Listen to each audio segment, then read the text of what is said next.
Huh? Do you also see Navia and Clorinde over there? They look like they might have run into some kind of trouble. Let's go check out what's going on!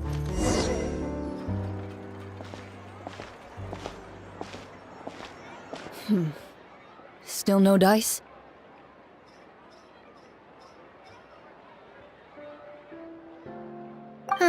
Not at all. And I've asked pretty much everyone in the court of Fontaine already. Lynette's ears drooped as soon as she heard that we'd have to be out and about for days on end. And Fremine, he hid himself under his helmet as soon as he realized there'd be people around that he didn't know. What about Chiori and Charlotte? I feel like both of them would be more than up to it. I've asked them already, but they're both pretty busy right now. I just gave the members of the Spina a few days off, too, so I don't want to bother them either. This is getting pretty difficult. Navia, Clorinde, what's up? Oh my. Well, if it isn't my dear partners. How are you all doing? Huh. Navia? Huh? Oh, you mean... Yep, this is our chance. Do you need our help with something? Oh, precisely. My dear partners, we've got a huge problem right now that only you can solve. Whoa, for real? Absolutely. We've already exhausted all our other options. Traveler, Paimon, would you join us and play Marechaussee Hunter Judgment Day? Marechaussee what now? It's a new game script by the Tabletop Troupe, a local roleplay adventure club. Ever heard of the Tabletop Troupe? They put out games that allow you to participate in a story and roleplay characters with your friends. Oh, I've loved their stuff ever since I was a kid. That sounds super interesting! Clorinde and I are both veteran members of the club. Recently, someone came up with a new script and was looking for people to help playtest it for them. And when they asked, of course I couldn't refuse. I mean, come on! A brand new script? Nobody has ever played it before. Generally speaking, scripts at that level of development have a lot of issues, but I think this one is pretty solid. The author obviously put a lot of work into the story, and the world building is also quite credible. Whoa, whoa, whoa! I know I was the one that handed you the script, but some of us haven't read it yet. No spoilers, please. Anyway, the script calls for a team of 4. Ah, yes. We're missing. So, you're saying you'll help us out? I knew I could count on you, partner. Paimon and the Traveler are kind of a package deal. Is that okay? That's not a problem. I'll adjust the pace based on the actual number of players, and ensure that everyone has a good time. Well, Traveler, what do you think? Wanna play? Paimon will follow your lead. Well, that solves our problem. You have our thanks. Woohoo! I'll go grab the script manager from the club right away. The script manager? Didn't you just say that you gave Clorinde the script? The club introduced a completely new kind of gameplay for the script. In this iteration, the Game Master's version of the script is incomplete. The script manager provides the next part of the script only after players have completed the current list of objectives. On top of that, in order to increase player immersion, the club has created some of the story's sets and scenes in real life. We'll only know where we should go once the script manager reveals the starting location. Wow, you're right. Whoever wrote this script really did put in a lot of work. And it's got a real healthy amount of suspense, right? I mean, even the GM doesn't know how the story will end. I look forward to experiencing it with you all. Why don't you go meet up with the others first? They should all be waiting at Chioria Boutique. I'll come over with the script manager as soon as I find them. Sounds good. Remember to always watch where you're going, and don't rush. You say that like I'm 6 years old or something. Let me think. What kind of character should I play this time? I just hope you'll pick up some useful skills this time. Oh, and stop trying to persuade every animal you come across.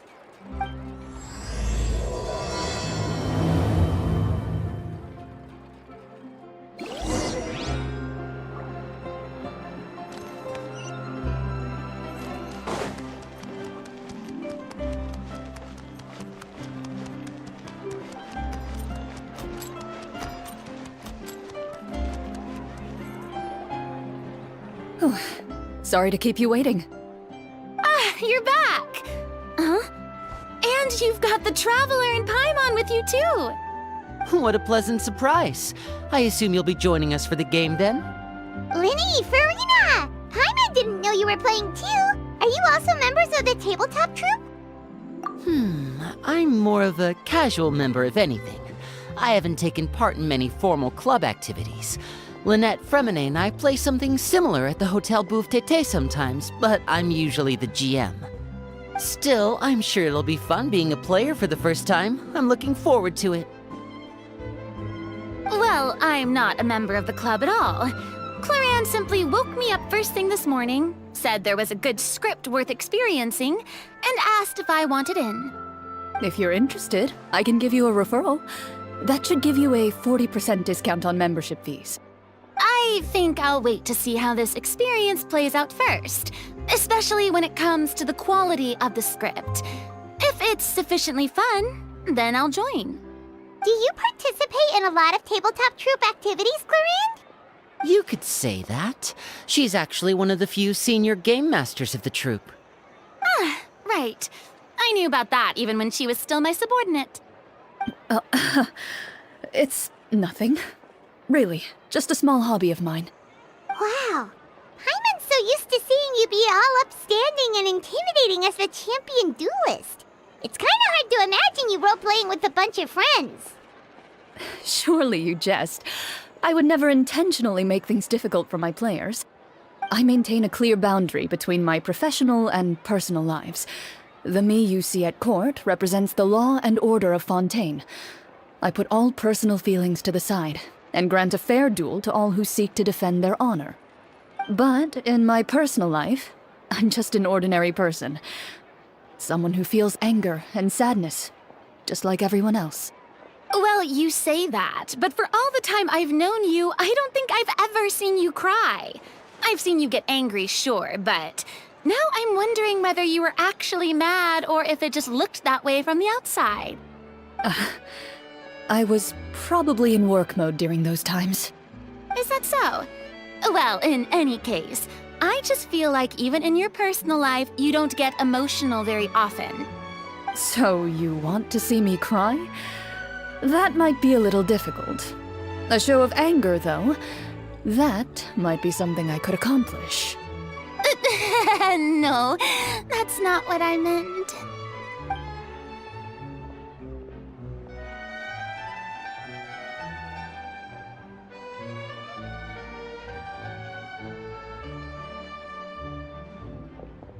Ah, I'm back! Here, allow me to introduce you to the script manager, Mr. Florian. Pleasure to meet you all. Hello? Wait, are you a champion duelist too, Mr. Florian? Oh, no. This is just the costume provided by the club. I occasionally play a few of the roles in my scripts. That sounds like a lot of work. It's nothing. It's the least we can do to give the players a more immersive experience. Anyway, allow me to give you a brief introduction of the script. This script was adapted from the real history of the Marechaussee Hunters. You all will play the role of hunters from a bygone era and resolve a series of events unfolding in the capital. Paimon's not super familiar with the history of the Marechaussee Hunters. Is that a problem? Oh, no problem at all. I can give you a brief rundown. So, basically, Marechaussee Hunters were people who dedicated themselves to hunting monsters and protecting the city by using a special swordsmanship technique passed down over generations. Their story can be traced back to the ancient Remurian dynasty, as well as the first hunter, Cassiodor. But I'll leave the finer details for you to seek out and discover later. And I'll provide additional commentary as the story progresses. In that case, Brave hunters, are you ready to set out on an unknown adventure? Whoa, just one sentence and it's like we're in the story already! Aha, I see many a determined gaze before me. Very well, head over to this location and begin your heroic journey. So, as we follow the story, it leads us to specific scenes? Ooh, sounds pretty innovative. What does the message in the envelope say? It's the exact location of the scene, as well as the formal permission to use the venue. Huh, seems like they have everything prepared. Please check all your belongings, everyone, and make sure you haven't forgotten anything. Once you're ready, please follow me to the designated location. Sounds good! Hunter Squad, move out!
They really have thought of everything. Even the phaetometer is here and ready to go for us. The phaetometer? What's that? It's a card that's used to determine action success or failure. We'll need to use it when we try to use certain skills. And what about all the dessert and tea? Is that for us as well? That's what the message said. Really? That's so nice. It feels just like a tea party with friends. Those snacks have Paimon's name written all over them! I think you might be more of a snack hunter than a Marashose hunter, Paimon. Snack Hunter Paimon reported for duty! If there are delicious snacks to be found, Paimon will track down every last one! The desserts are great. But I'm still looking forward to the story more than anything. Very fair. Then, let us begin. First, please pick up the blank character cards in front of you, and write down your name and profession. You can find an abbreviated version of the rules printed on the back of your character card. If you have any questions, feel free to ask me. In this story, everyone is a Marashose hunter. To reflect this, the club has prepared a small badge for everyone. Ooh, nice!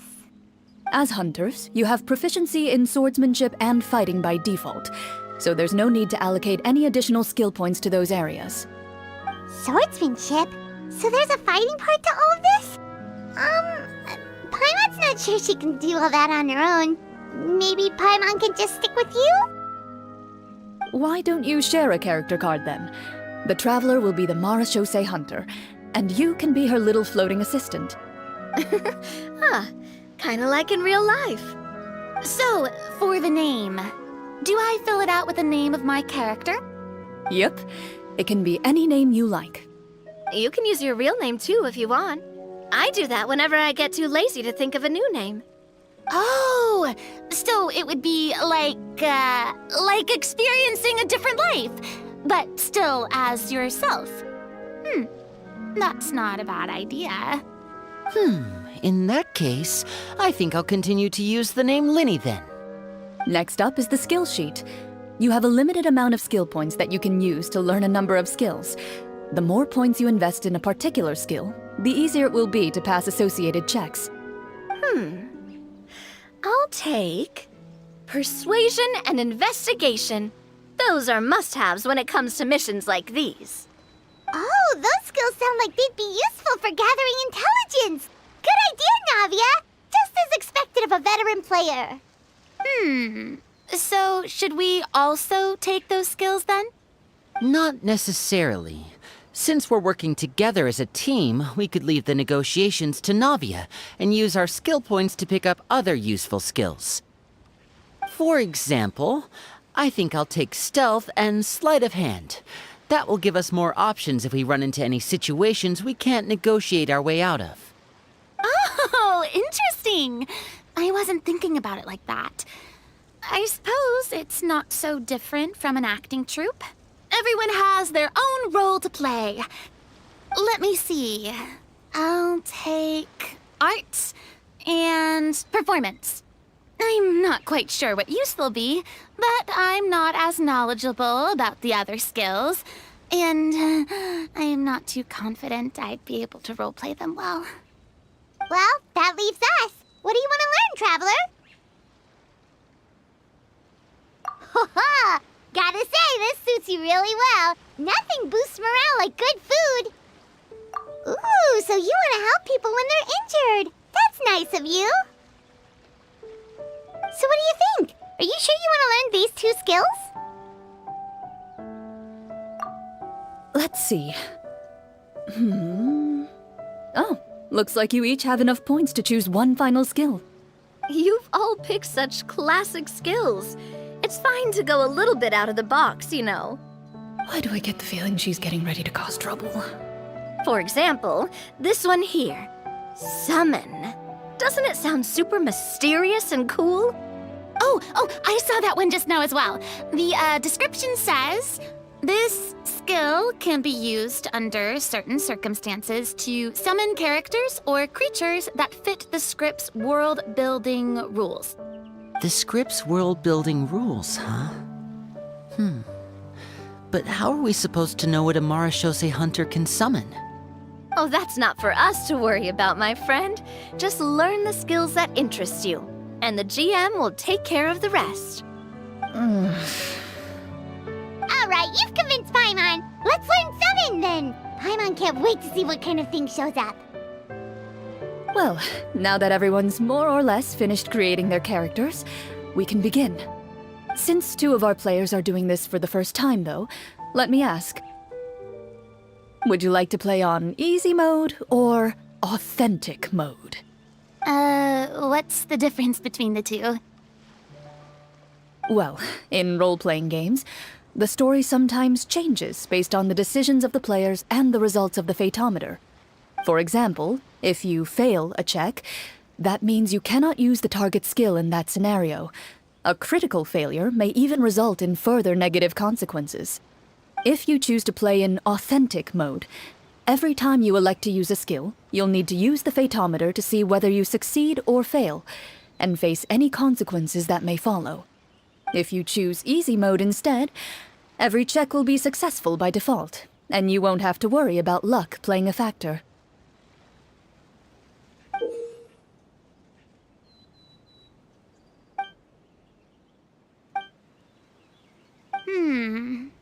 Given that I'd like to focus on the story, I suppose I should pick easy mode. I'd feel bad if I brought the team down by failing my checks. Huh? Oh, come on. Don't worry about that. RNG is the lifeblood of role-playing games. I'm going with authentic mode for sure. Never knowing what you might have to overcome. Ugh, doesn't that sound exciting? I'd rather be mentally prepared for what might happen. All right, then I'll mark down Farina for easy mode. All her checks will be successful by default. As usual, Navia and Linny will play on authentic mode. What about you, dear partner? How would you like to play? Are you sure?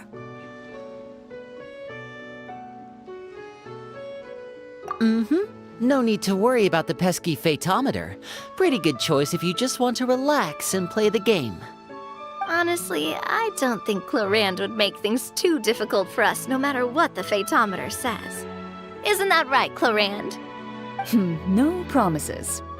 That wasn't super reassuring. Well, anyway, enough talk. Let's get started. I want to experience at least a good chunk of the story today. Speaking of the story, why is the beginning scene on a beach? Well, that's because... a long time ago, back when human civilization was still in its infancy, powerful demons and evil sorcerers ruled over the land. They created a host of monsters and sent them to slaughter all humans in existence. Soon, a group of human rebels banded together. With their swords raised, they swore to brave the darkness, and in doing so, subdue each and every monster that sought their destruction. They became known as the Marechaussee Hunters.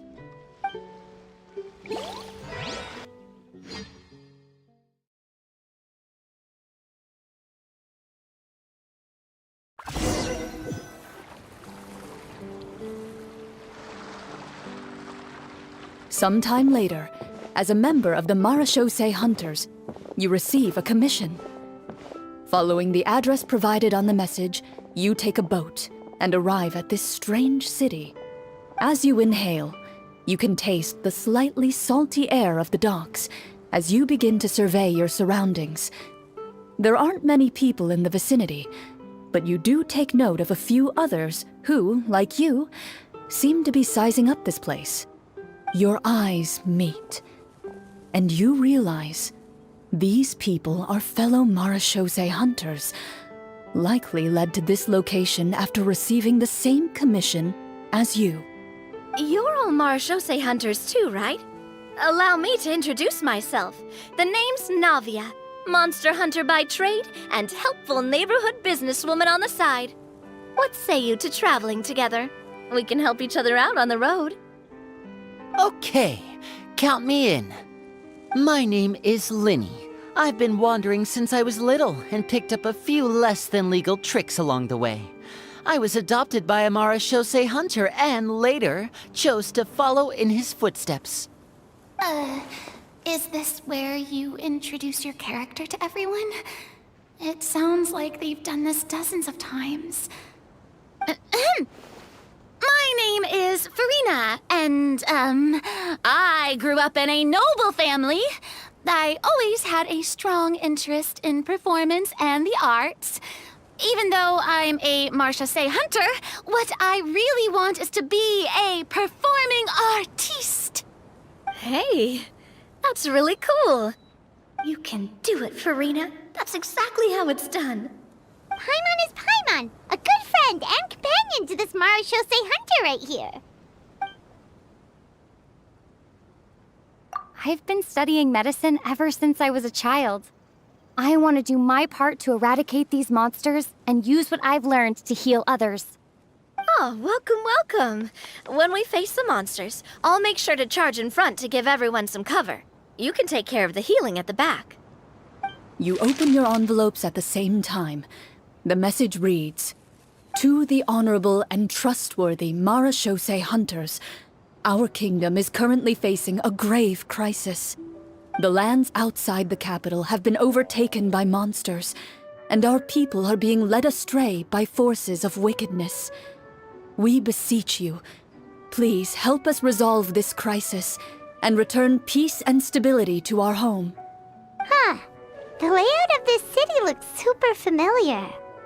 It kind of reminds Paimon of Mondstadt. The scriptwriter must have used a real-world city as a reference when coming up with the map. As experienced hunters, the layout of the city reminds you of places once traveled. You recall the sight of tree-lined streets and the gentle tranquility of days gone by. Yet, as you regard the city in front of you, it appears to be little more than an empty shell. Its hollow gates are open to you, beckoning you to come forth and bring salvation back to the town. I carefully read every line of the letter and turn my attention to the signatures at the bottom. Who issued this commission to us? You see a long string of unfamiliar names. It would seem that many of the residents of the city issued this commission together. They sensed that things were not right within the kingdom, and sent a distress signal to the outside world. In that case, why don't we take a walk around the city and see if we can learn anything from the local residents? Oh, good idea. We might be able to get some leads on the monsters and bad guys we're after. You look up and see a tavern nearby. It appears to be open for the day. Why don't we go check out that tavern? If the novels I've read are anything to go by, taverns are usually full of information.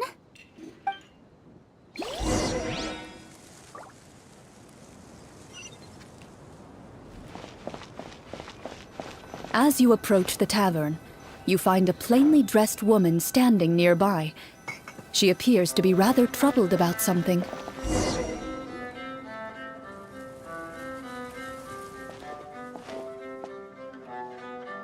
Greetings, friend. Lovely weather we're having today, don't you think? Oh, hello. I suppose you're right. The weather today is quite lovely. If only those monsters out there would stop causing trouble. It seems like every character included in the script has a certain amount of useful information to offer. If we keep asking questions, we might be able to get some good leads. Oh, come now, don't be sad. Life is all about optimism. Oh, that reminds me. What did you have for breakfast this morning? Huh? I don't think that's the kind of question we're supposed to ask. Nothing turns a frown upside down like good food. How about some macarons? I could make you some. You didn't even take cooking as one of your skill proficiencies. That's not necessary, miss. Excuse me for saying this, but you don't really look like a chef. Besides, I'm not really a fan of sweets. So you're someone who barely smiles and doesn't like sweets. You're really starting to remind me of this one friend of mine. Hey! Did she just... me? Clorinde must have broke character for a second. This isn't getting us anywhere. Traveler, maybe you can think of something.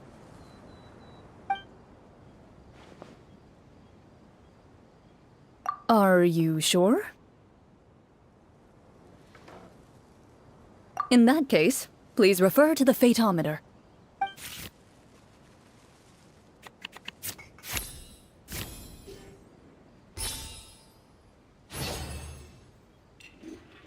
Whoa, it was a success! You remain silent as you prepare a pot and fire to use for cooking. The woman stares at you with her mouth agape as you skillfully cut the ingredients and toss them into the pot. After some time, a rich aroma begins to fill the air. Even a passing cat can't help but stop in its tracks and look up in anticipation. Please have some food. Who knows? Maybe you'll feel better after eating something delicious. Whoa, that's amazing. Wait, so as long as you pass the check, you can pretty much do anything? And it won't be seen as absurd? Oh, thank you. You were right. This food really did make me feel better. So, what had you so worried earlier? Could you tell us a bit more about it? Okay, let me fill you in. A horde of monsters suddenly appeared near the capital recently, so all the guards were dispatched to fight them. Do you remember when those monsters appeared? I'm not completely sure. All I know is that my husband was dispatched to fight them 3 days ago. Do you know where he was sent? It all happened so fast. When we said our goodbyes, he couldn't even tell me where they were sending him. You have our thanks, friend. We'll find and defeat those monsters as soon as possible. We sincerely hope your husband will be able to return to your side soon.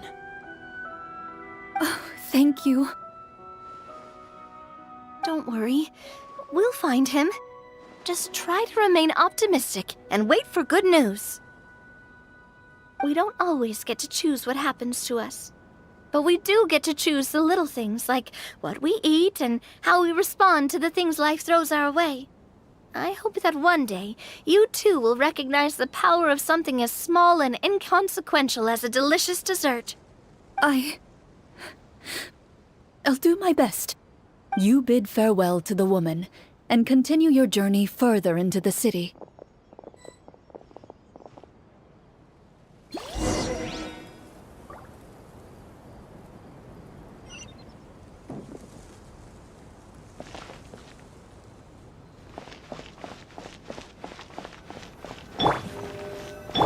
As you venture further into the city, the streets appear largely empty. An elderly woman walks past. You see her shake her head as she puts away her wrinkled wallet. A nearby merchant folds his arms and gives you a disdainful look. You get the impression that he's someone who has long gotten used to the sight before him.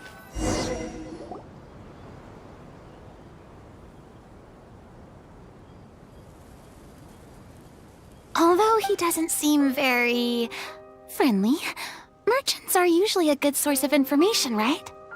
Pardon me, sir. I'd like to ask a question if I may. That depends. How much are you willing to pay? How about this much? What do you take me for? Some lowly beggar? You can't even buy half an onion with that amount. Surely an onion can't be that expensive, right? What do you know? War is nearly upon us. Everything costs several times what it did before. If you're not gonna buy anything, then scram. Whoa, what a nasty guy. Maybe we shouldn't even bother talking to him. But he still might have information we need. Traveler, can you think of something?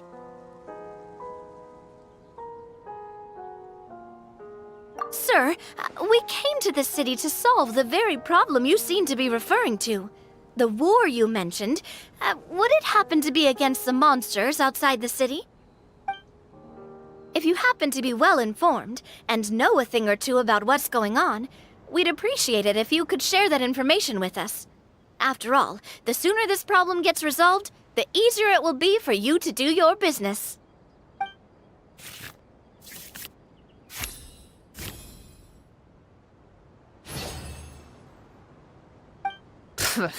Well, things are basically as you said, young lady. Those monsters are camped outside the city, and they've been destroying all our trade routes. We have limited reserves within the city, so if this continues, we're all gonna be in big trouble. Wait, you're saying no one has put a plan in place to distribute supplies or maintain order?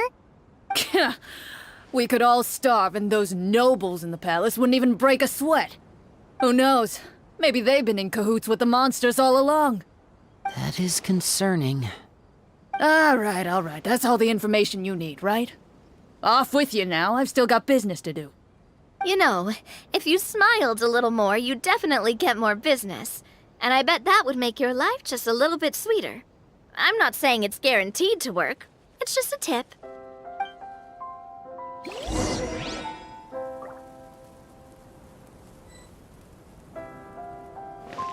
Should we try to go somewhere with more people? Oh, how about the city square? Follow me.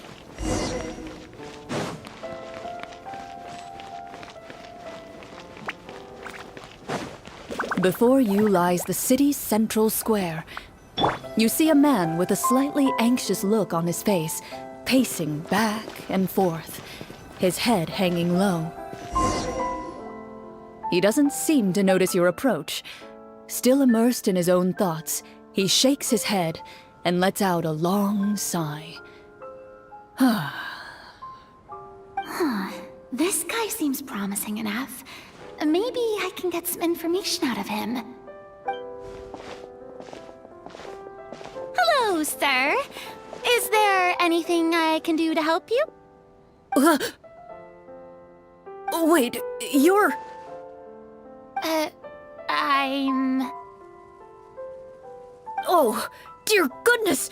You're a Marashose hunter! You recognize us? Ah, are you one of the people who wrote the commission letter? Yes, yes! Oh, I didn't expect you to actually come! Oh, what great news! The city is saved! What happened here? Alas, we once lived comfortable, carefree lives.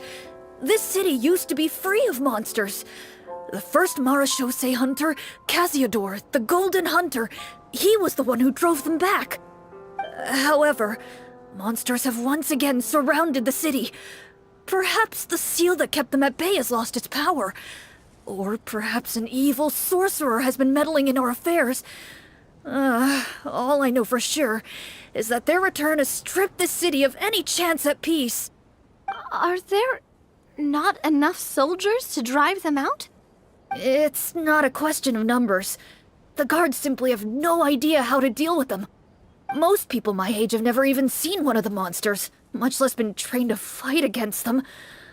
What's worse, many of us don't even know the history of the Marashose hunters anymore. When I was a child, though, my grandfather would tell me stories about how the Marashose hunters drove back the monsters. So, on the off chance that something might come of it, I decided to reach out to you. To be perfectly honest, I was starting to think all those stories were just tall tales. But now that I've seen you in person, I finally know that it was true! Well, you can rest easy, friend. The righteous and formidable Marashose hunters are on the case. The man is touched by your determination and resolve. His eyes begin to well with tears of relief. Still, if we are going to hunt the monsters, we need to know where to find them. Can you give us any leads? All I know is that the area outside the city is dangerous. I'm afraid I can't point you toward a specific location. Oh, although, if you leave the capital through the main gate and follow the road, you should run into a group of guards. They might know more about where to find the monsters. I see.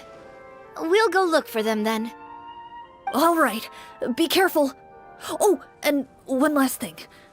The monsters outside the city are just part of the problem. There are evil sorcerers inside the city as well, so be on your guard. They're actively working with the monsters, and have corrupted the court ministers with malicious magic. They're the reason why, even inside the city, everything has been a giant mess. Even one of our kindest ministers has turned into a boorish and unreasonable figure, interested in nothing but enacting laws that exploit the people. Who knows how much longer we'll be able to go on like this. Talk about being stuck between a rock and a hard place. I feel bad for him. Maybe we should try... Hey! Not everything can be solved with food. I appreciate your kindness, but for now, it's more important to focus on the crisis at hand. Brave hunters, I leave the future of this kingdom to you.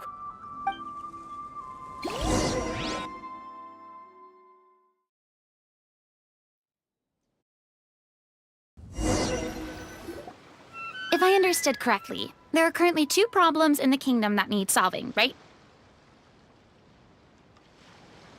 Exactly. We need to defeat the monsters outside the city and take down the evil sorcerer stirring up trouble from within. But which problem should we tackle first? Well, this seems like a good moment for a break. Take some time and discuss what you want to do. Let me know when you've made your decision. I really didn't expect the people in the city to keep us at arm's length like that. I totally thought the hunters would be treated like heroes. Well, Clorinde said the script took cues from the real history of Fontaine, right? Maybe the real-life Marashose hunters were also treated like that. I wouldn't say it's a perfect representation of history, but there are definitely some similarities. Would you like to hear more about it? Sure. As long as it doesn't spoil anything in the script. You brought up bits and pieces of the hunter's history before, but it was all in passing. Paimon wants to know too! The hunters were super powerful, right? Were they all from a special line of supernatural beings or something? Kind of like the yokai in Inazuma? No. All Marashose hunters were ordinary mortal fighters. The only thing that set them apart were the special sword techniques passed down over the centuries. Huh? So you mean anyone could become a Marashose hunter? In theory, yes. All you would need to do is survive the rigorous training and master the swordsmanship techniques required to fight the monsters. Still, most people dropped out at the early stages, and others called it quits the minute they saw a monster in person. To become a hunter, you must be strong in both body and mind.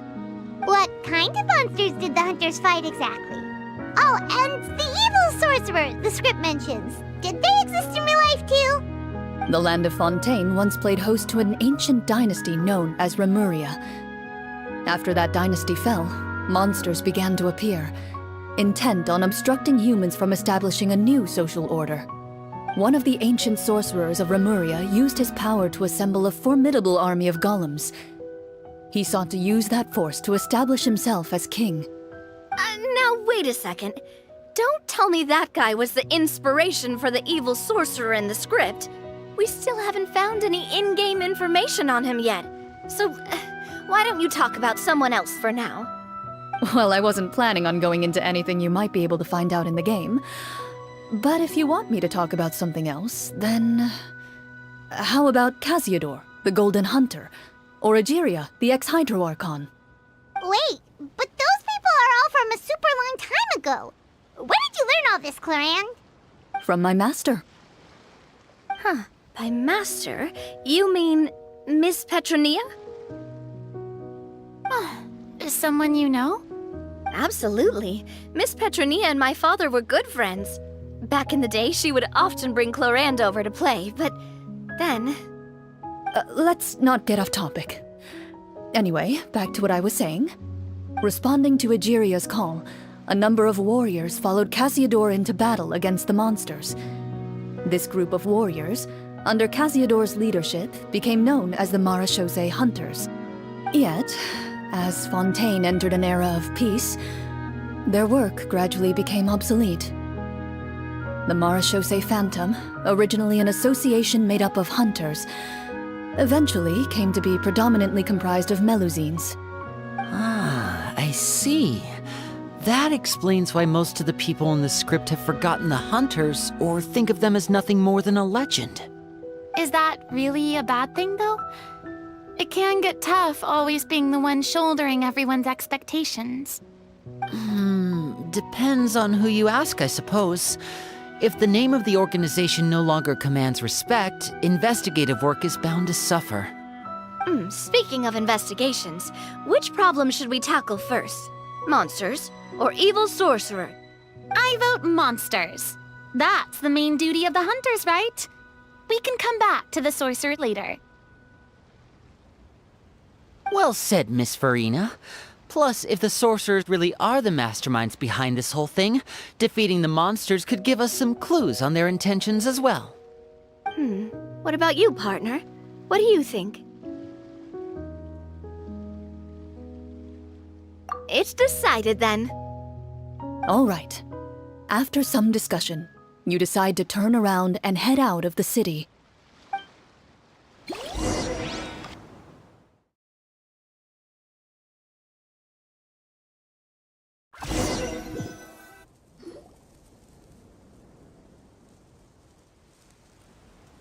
Let's take a look around, like that guy said. You there! Outsiders, halt! Who's there? An armored man approaches you. He has a tall, muscular build and a determined expression in his eyes. Just one look, and you can tell he's fought in his fair share of battles. Although he's trying his best to conceal his current state, his uneven gait and the sweat dripping down his forehead make it obvious that he's been wounded and is in serious pain. I'm the captain of the guard. I saw you sneaking around the city earlier, so I'll only ask this once. State your purpose, or it's off to the dungeons for the lot of you. Wow, it's been a while since someone's been this suspicious of us.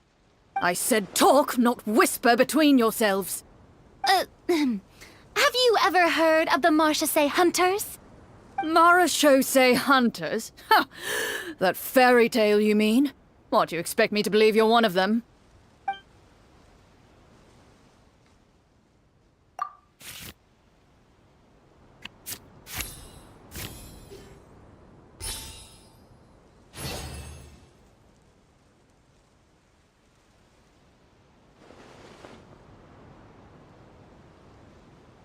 Using your knowledge of medicine, you're able to deduce that the injury on his calf was a monster's doing, and the wound has already begun to fester.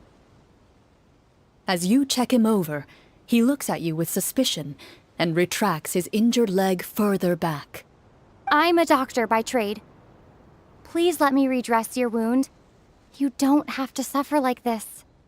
The man appears somewhat disgruntled at having been exposed, but soon relents and raises his leg for you to take a better look. He allows you to apply a poultice of specialized medicine to the wound, and it appears to bring him much relief. The tension in his brow eases. All right. Guess you lot might actually be real Marachose hunters after all. In any case, you've successfully treated my wound. So, what do you want to know? Do you know where we can find the monsters, or the other guards who are fighting them? He informs you of the various locations where monsters have appeared. He looks in that general direction with a pained gaze, as if a thin, invisible thread is pulling on his wound. Some of our new recruits have never even dealt with a petty thief, and now they're out there fighting monsters. If it weren't for this cursed leg. Oh, please, sir. Don't get too worked up. You need to focus on your recovery. Just leave the monsters to us. We're Marachose hunters, after all. Hearing you say that, a glimmer of hope flashes in his eyes. But it disappears almost as quickly as it came. Those monsters aren't easy to deal with. But if you insist on going, I won't stop you either. I just hope all the guards will be able to come back to their families alive. I wish you the best of luck.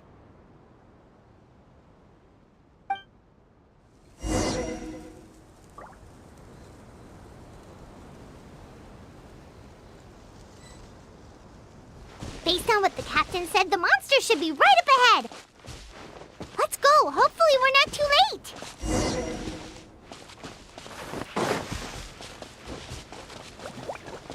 As you approach the battlefield, you see numerous people lying by the side of the road. They appear to be dressed like guards. Their faces are filled with desperation and terror. Some are screaming and cursing in vain, as if still trying to banish the monstrosities they saw from their minds.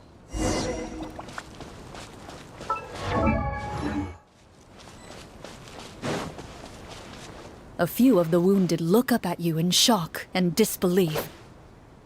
Quick, leave this place. Turn around and don't look back, they yell.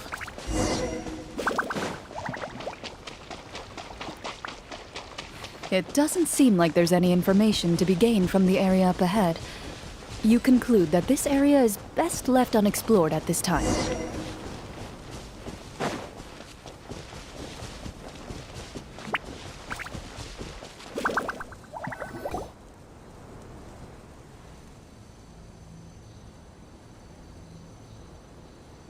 This is the place he mentioned, right? You see broken iron swords scattered all around you, and downed trees riddled with terrifying claw marks. All the signs point to one thing. A truly devastating battle just took place here. Be on your guard, everyone. The monsters might still be around. Before you can finish your sentence, you hear rustling sounds from the surrounding bushes. The monsters have emerged. They close in on you without fear. You get the impression that, in their bloodthirsty eyes, you're just another meal for them to devour. A little help here! This thing wants to eat Paimon! Your battle round begins now. Shower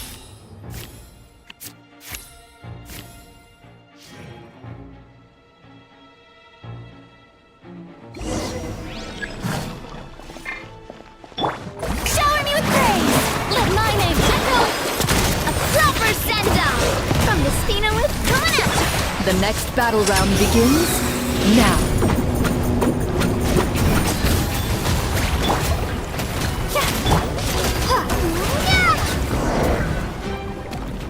The monsters let out a terrifying roar of anger and resentment before dissipating into thin air.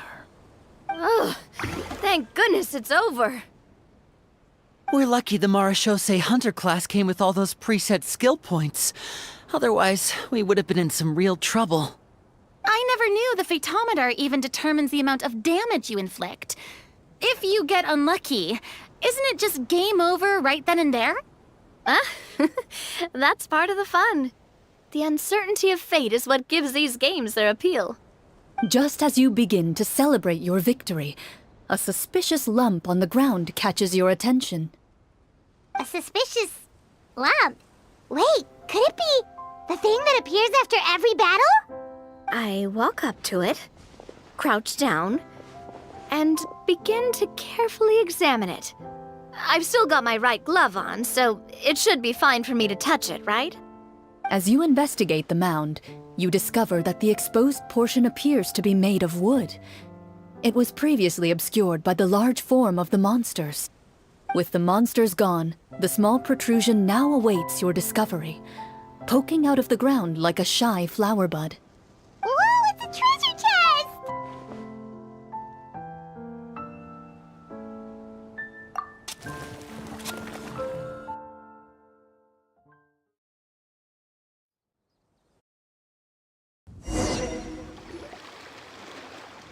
With everyone's help, you successfully excavate the wooden chest from the ground. Even without opening it, you can tell from the mora and jewels scattered around the chest that it must contain quite the fortune. Makes sense. We worked hard for this. Let's open it and we can share what's inside. I can understand your excitement, Paimon, but think about it. Doesn't it seem like there are people out there who need this treasure more than us? Yeah. Think about all the people suffering in the capital. Or all those guards who got hurt fighting the monsters. Wouldn't it be better if we gave the treasure to them? Wait, is that how it works? Paimon thought since we were the ones to dig it up, we could just take it for ourselves. Well, let's put it this way. Any decision you make during a role-playing game can impact the future course of the story. But would the people really believe us? It's hard enough for us to prove we're Marashose hunters. What if they think we procured the treasure illegally? They might get even more suspicious of us. That's definitely something we should consider. Maybe we can come up with an explanation in advance. Well, if donating it could cause that much trouble, why don't we use it to buy some gear and fill up on good food? Then we'll be ready to fight even more bad guys. Looks like you're facing a difficult choice once again. Well, it's getting late. Why don't we call it a day for now? Wow, where did the time go? I'm not sure if it's because I'm having so much fun with you all or because the story is particularly enticing, but I feel like I could almost keep going. Here, here. Ooh, how about we play through the night? I'm not sure I'll have enough energy for that. Yeah, that won't work for me either. Lynette will give me an earful if I get home too late. I understand how you feel, Navia, but we have to change venues for the next part of the story anyway. Huh? Another location?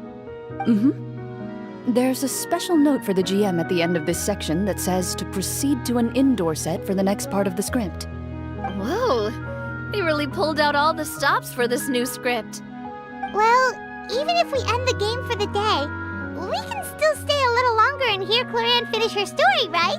Paimon wants to hear more about the history of the hunters. Something tells tells me you just want to finish the free desserts before we break for the day. That's just a coincidence, okay? Besides, to Paimon, not finishing free food feels even worse than having to buy your own. And anyway, Paimon really does want to hear more about Clorinde's master. Well, It's nothing. I appreciate the concern, but it's all in the past. It won't do any harm to share these things now.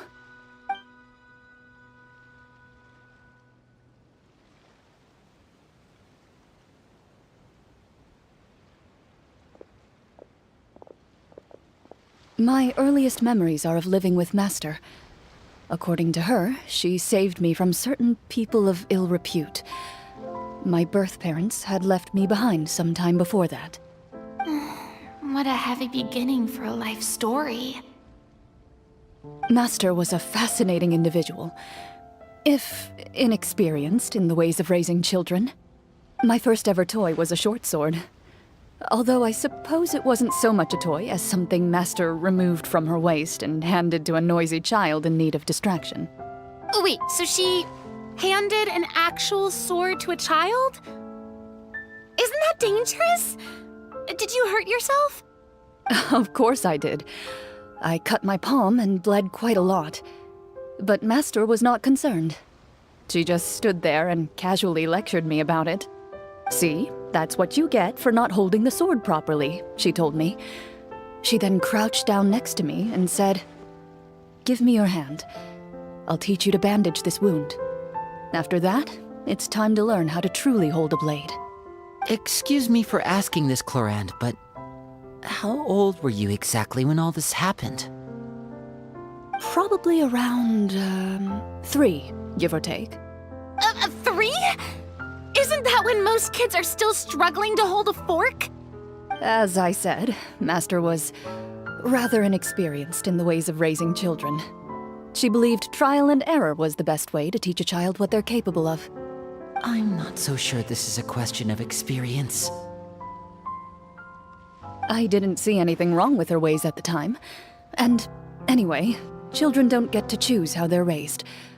Oh, she did bring me back a pet from Liyue once. It was a Geovishap hatchling.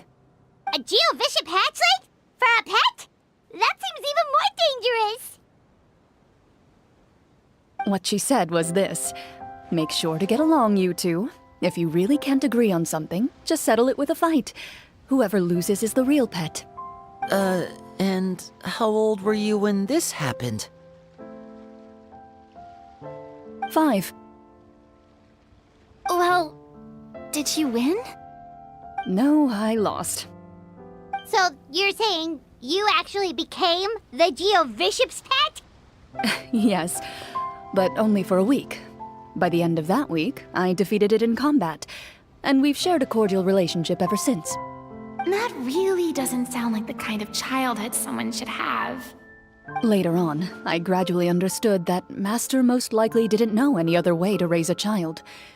She was a marechaussee hunter, but I never heard her bring up her own parents. Thanks to her, I learned how to navigate the forest by the age of 6, and could hunt monsters in the wild by myself the year after that. Even though the training she subjected me to was strict, she always made sure to take me traveling when she had the time. We met many of her friends during those days. That was also how I met Mr. Callis and his family. I still remember the first time we met. You were too scared to join our picnic and hid behind Ms. Petronia the whole time. I still hadn't really met many children my age at that time, so I didn't know how to interact with others. After that, though, you started coming over a lot. You loved challenging people to shooting competitions, remember? I don't think many members of the Spina ever beat you in one of those. I had a lot of fun during those days. I enjoyed them too. Oh, do you remember that one time we went exploring around the Spina together? We overheard Papa call your master Fontaine's Protector of Justice. We tried to pretend like we never heard anything, but you nearly let it slip that one time.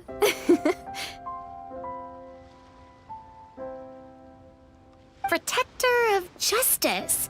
Oh, wait, you mean That vigilante hero from 20 years ago? The one who was always active at night? Yep, that would be her. She often would put on a black cloak and go out at night. I never knew where she went or what she was doing. Until, like Navia said, we overheard the truth from Mr. Callis that night. 20 years ago, huh? I still remember the guards leaving all kinds of witness reports about her on Nervalette's desk. My apologies. Oh, there's no need to apologize. You had nothing to do with it. And anyway, everything she did was for a good cause. Although, calling herself the protector of order was a bit much.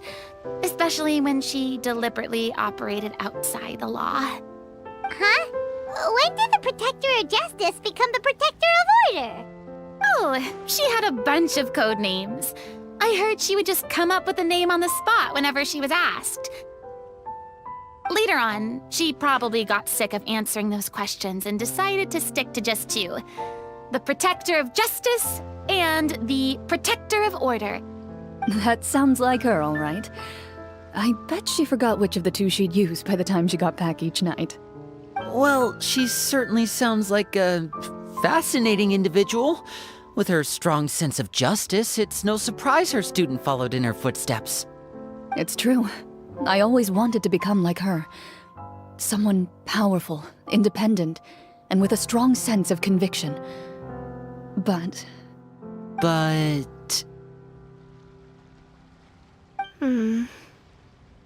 She suddenly disappeared the night I turned 10 years old.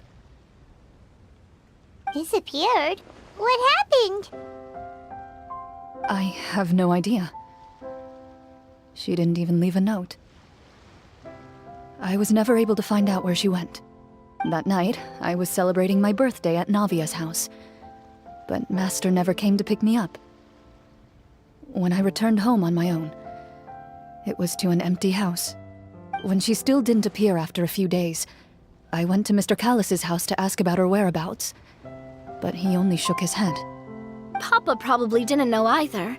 I know he sent a few people to investigate the matter in secret, but they never found any credible leads. Don't worry, I understand.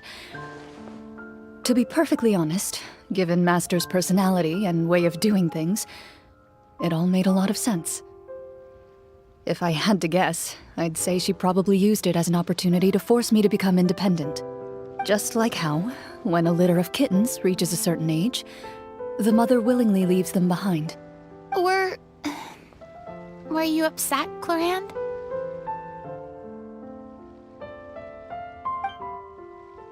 I was at first, but not anymore. I don't believe Master would suddenly disappear for no reason.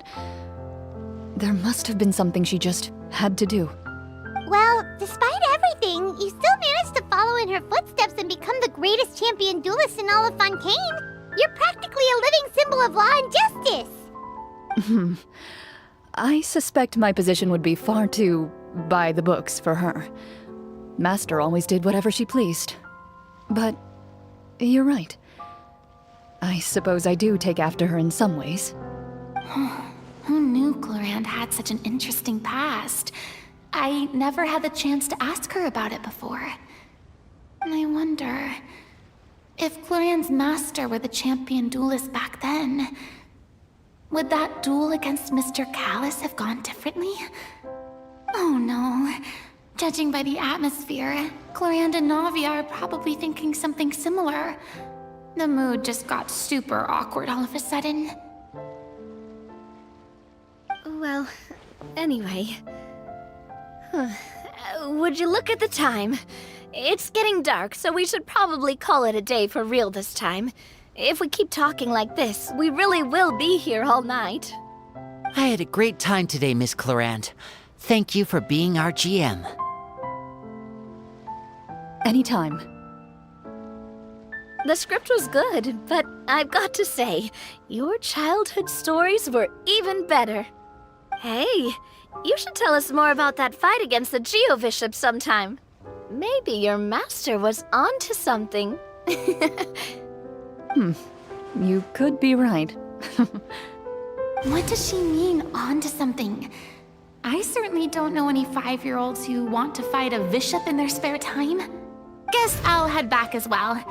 I need to save my energy if I want to continue enjoying the story tomorrow.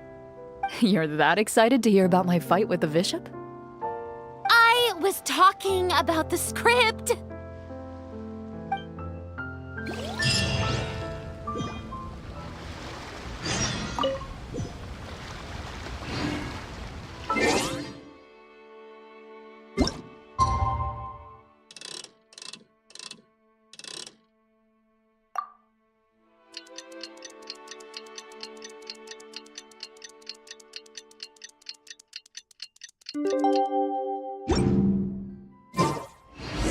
Let's go meet up with the group!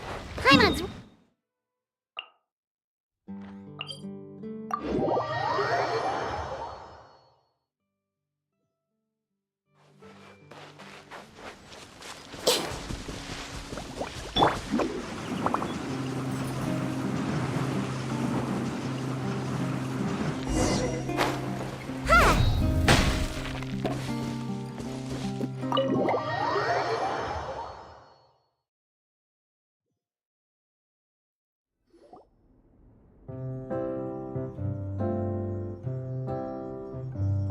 Looks like everyone's here. Now, before we begin, why don't we finish where we left off yesterday? There was an important decision to be made, yes? I'll pour everyone a cup of tea. Is that really the most important part, though, Clorinde? Paimon's more concerned about our current surroundings. Heavy walls, cold railings, dim lights. This is obviously supposed to be a prison. I admire the work put into the set. Still, it's obvious the scriptwriter has never paid a visit to the fortress of Meripede. So the set is going to be a part of the script? Unfortunately, that is something I can neither confirm nor deny. Anyone think Clorinde's smile is starting to look kinda... scary? Well, whatever happens, we'll just have to push on. But first, we should really figure out what to do with this treasure. If we're worried about arousing suspicion because of our identity, why don't we give ourselves a different name, just like Clorinde's master did? Yeah, it might be better to keep a low profile. As long as we're helping people, it doesn't matter who we are or what we're called. Staring at me won't get you anywhere. Or did you want some more tea? Oh, Paimon's good. Thanks. Why aren't you saying anything, Navia? Wait, what's that next to you? Oh, this is the short sword Clorinde mentioned last night. I found it. Huh. I'm surprised you managed to track it down after all this time. Well, I made sure to take good care of it, considering the circumstances in which you gave it to me. Of course I had to keep it safe. Anyway, where were we? Oh, right. I was just thinking about all the potential ways for us to break out of prison. We could dig a tunnel, or try to bribe the guards. Wait, we haven't been thrown into prison yet, have we? Well, it's only a matter of time. It pays to be prepared. Just like how you should always have an umbrella on hand, even when it's sunny. All right, Paimon's made up her mind. Let's just give the treasure away. Paimon may have wanted to keep it, but if it's going to land us in prison somehow, Paimon will be too upset to enjoy her snacks. So, you've reached an agreement? All right then, we can continue with the story. Oh, and we'll collect all the scattered pieces of treasure on the ground as well. All right. You collect the treasure and make your way back to the capital with your bag of loot in hand.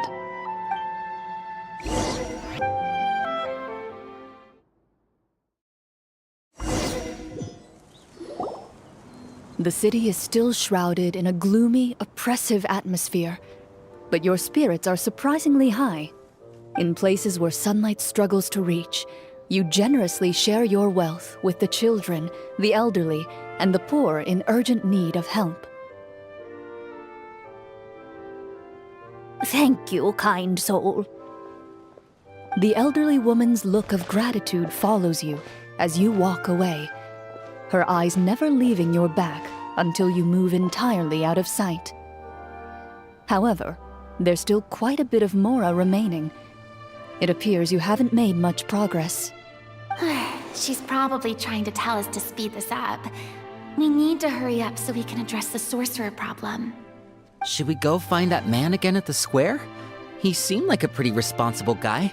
I'm sure he knows the people here far better than us. Oh, good idea! Just as you start to make way to the square, intent on finding the man again, there's a voice.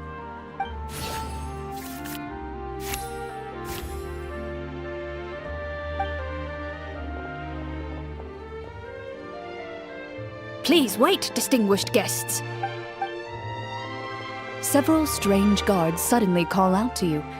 They run forward to meet you and proceed to politely pay their respects. Greetings, gentlemen. Are we being invited for afternoon tea? Surely you jest, my lady.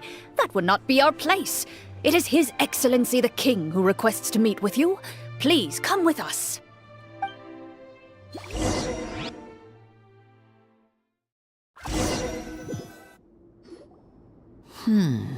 Do you think this could be a trap? Well, we have to investigate the court at some point, right? Meeting the king himself would be a fantastic opportunity to do that. I say we go for it. If something happens, we'll just turn the whole place upside down. That sounds a little intense. After a quick discussion, you nod to the guards and agree to follow. They lead you all the way to the audience hall of the palace. Gilded tables line both sides of the hall. The space itself is adorned with all manner of expensive antiques, glass shelves, and silver candlesticks.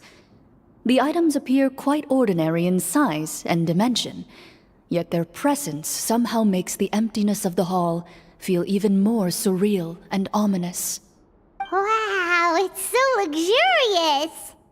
The elderly king, clad in a magnificent robe, sits upon the deep crimson throne before you. He wears above his head a majestic crown, with a gemstone the size of a bird's egg set right at the very front. As you observe it, you see a complex pattern of light reflect off its surface. They're here, Your Majesty.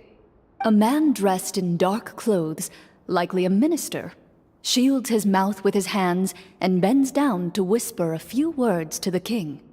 After a moment, he lowers his hands and stands back up.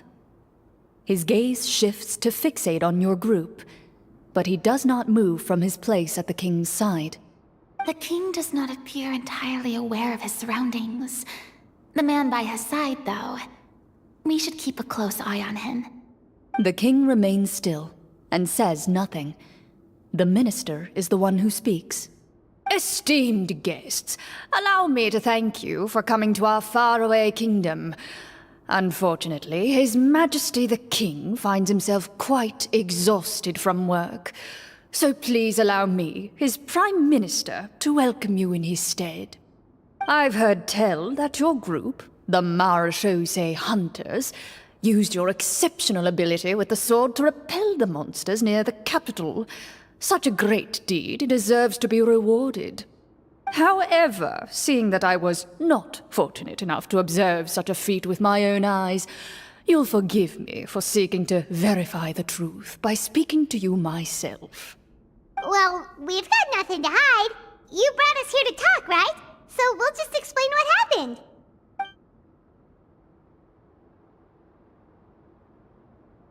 The golem's blades were so powerful, they could cut down trees in a single swipe! It took a lot of effort to defeat them, even for trained swordsmen like us. Well, that was enough details, right? Believe us now? Your account does indeed match those of the survivors. Since you were the ones who defeated the monsters, that must mean you are also in possession of the treasure they stole?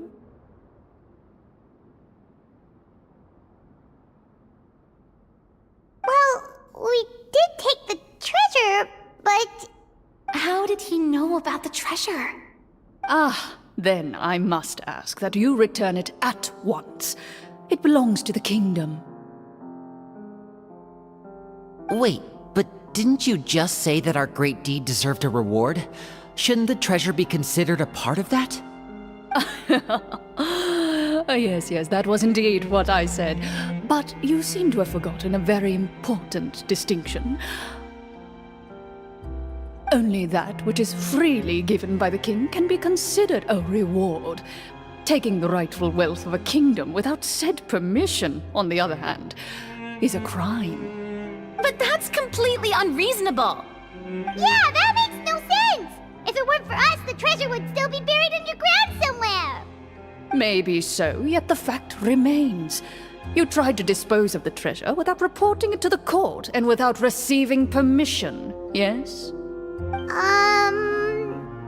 What, no answer? Surely you're not insinuating that you, a group of legendary marechaussee hunters, sought to take the treasure for yourselves? Well, what about the king? Is he just gonna let this guy talk for him the whole time? Clad in his magnificent robe, the king remains seated, with his hands resting on either side of the throne. His posture is rigid and unmoving. He stares forward with an empty look in his eyes, completely unmoved by the events before him. From the look of things, could the Prime Minister be the evil sorcerer? Or could both the King and the Prime Minister have fallen under the evil sorcerer's control? I would like to observe the number of guards stationed in the hall. The guards in the palace appear fully armed, their expressions solemn. Sensing the tense atmosphere in the room, they stand at the ready, each with a hand placed upon the hilt of their sword, as if prepared to draw their weapons and surround you at a moment's notice. Well, there goes my plan to turn the whole place upside down, I guess. It appears we've been visited by nothing more than a group of ill-intentioned imposters. What a pity. Guards, take them away and throw them in the dungeons. Before I decide your fate, however, I must first determine whether you have any accomplices outside the court. Can't we try to slip away? Or maybe start some kind of riot? But if we try to fight the guards right now... Don't worry. At least we figured out who's behind all this. Let's just play it by ear. If you're scared, Paimon, just hold my hand.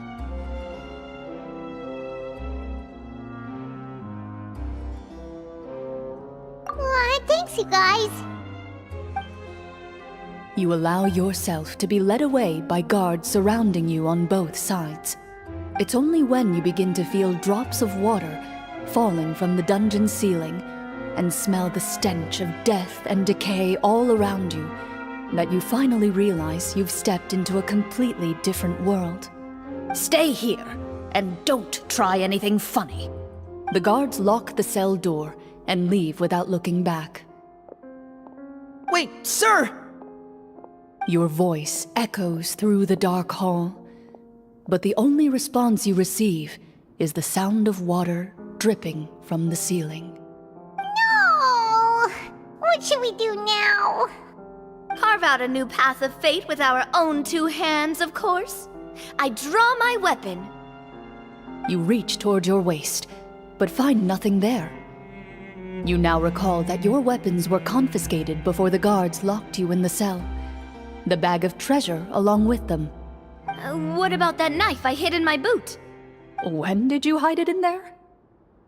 When I was thinking about digging a tunnel. Rejected. You failed to inform the GM of this course of action.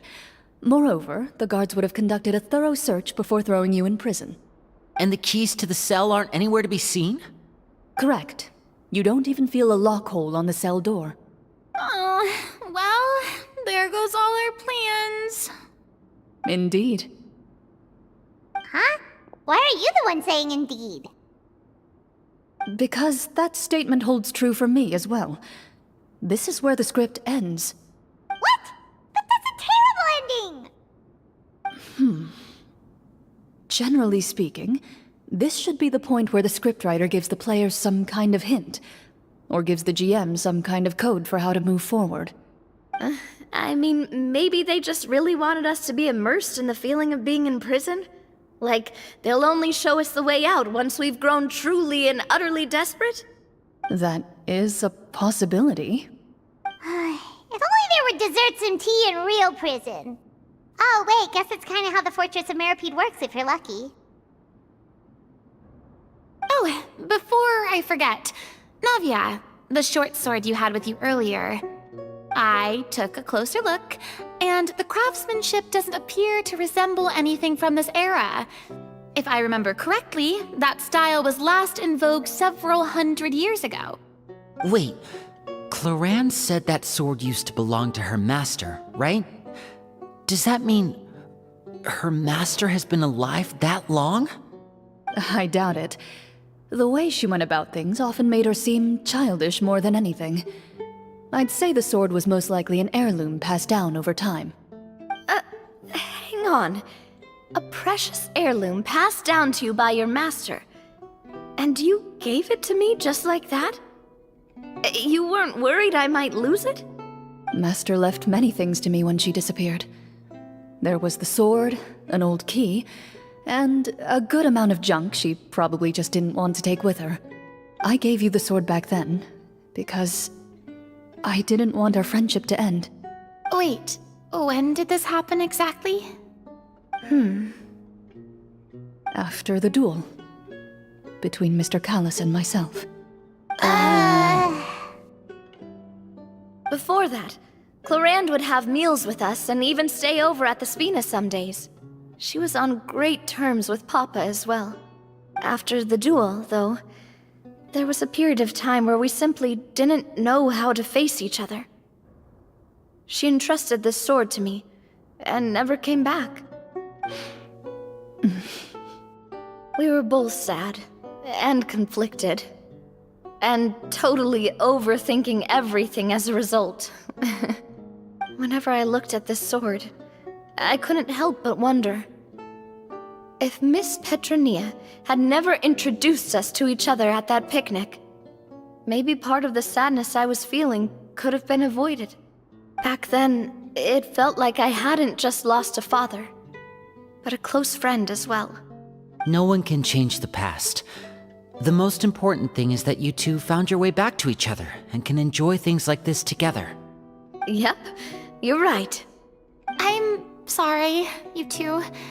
I didn't mean to bring up any sad memories.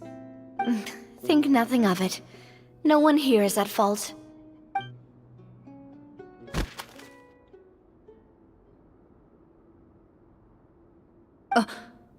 Huh?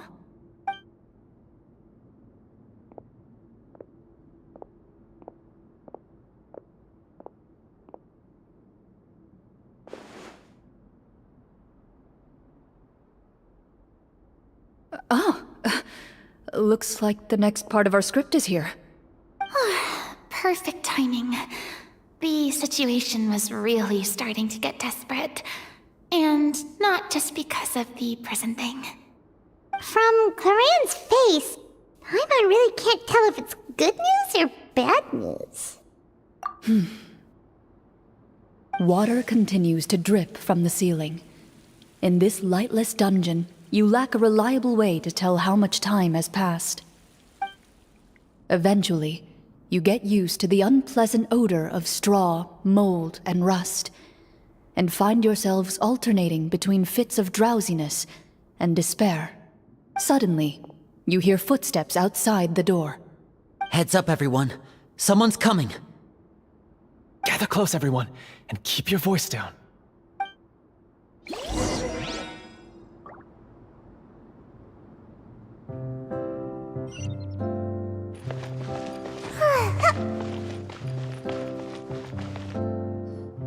Who are you? I work as a guard in these dungeons, but my true identity is the same as your own. I'm also a marechaussee hunter. Huh? Shh! I've already sent away the other guards, but if we make too much noise... I understand, but how can we be sure we can trust you? The king has issued a formal decree. In light of the irrefutable proof of your crime, you're to be executed before tomorrow's sunrise. If you want to escape, it has to be now. Executed? We barely did anything! Monsters appearing at the same location as the treasure. Could this entire thing have been a trap? There will be time for speculation once we're out of here. As for my identity, I have no way to prove that to you just yet. Infiltrating the capital was difficult, and finding a chance to speak with you has taken a lot out of me. I could go on, but I think we can all agree that now is not the time for details.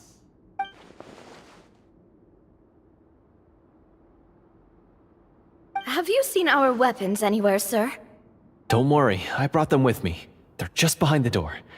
Still, these weapons alone won't be enough to defeat the true enemy behind the scenes. His faction is too powerful.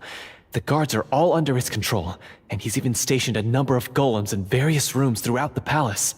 To defeat him, you must find a secret vault. It is said that within that vault, the Marechaussee hunters of the past left behind a treasure with the power to defeat the sorcerer. You're not coming with us? No, I'll remain in the dungeons to deal with the guards. I'll try my best to distract them so they don't go after you.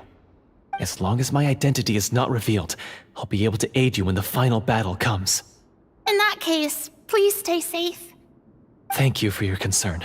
I will do my utmost. As for the location of the vault, here, this map should lead you there.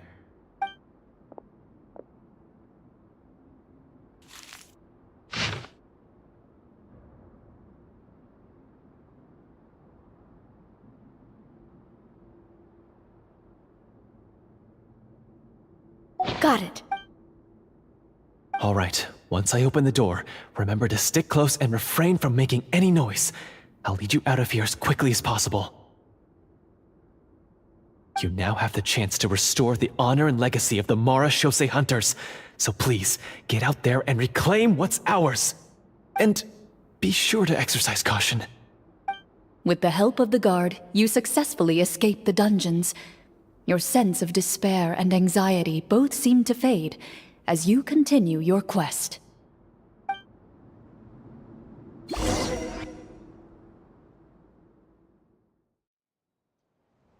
Wait, we didn't get to use our skills at all while we were in prison. Who knows when we're gonna get the chance to use that cool summon spell?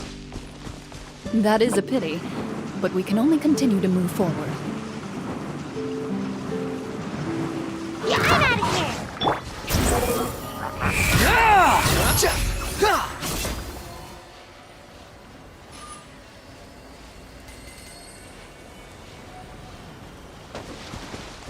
Quit following me.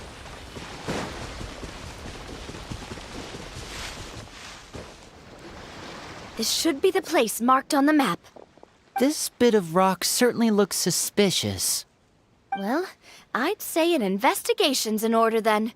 Plus, if all else fails, we can just blow it up. Wow, you really meant that! Before you lies a serene stretch of open water, its surface shimmering a brilliant shade of sapphire blue. Well, guess this means it's time for a swim!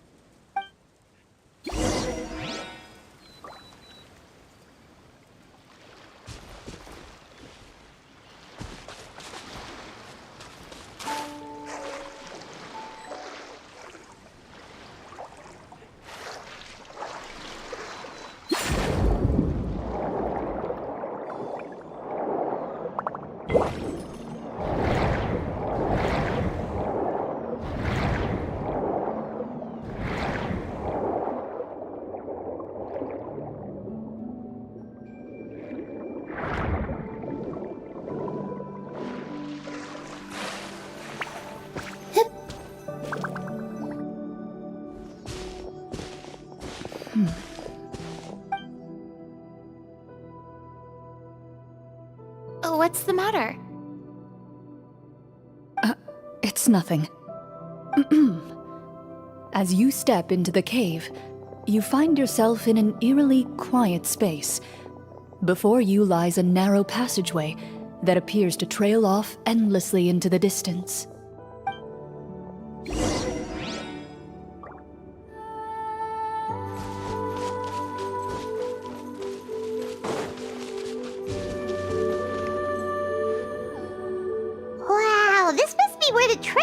hidden. But this door is blocking our way in. It almost looks like it's been here for quite some time. I've got to hand it to the tabletop troupe. They really went all out with the props. Huh. What have we got down here? A kind of mechanism connected to the door?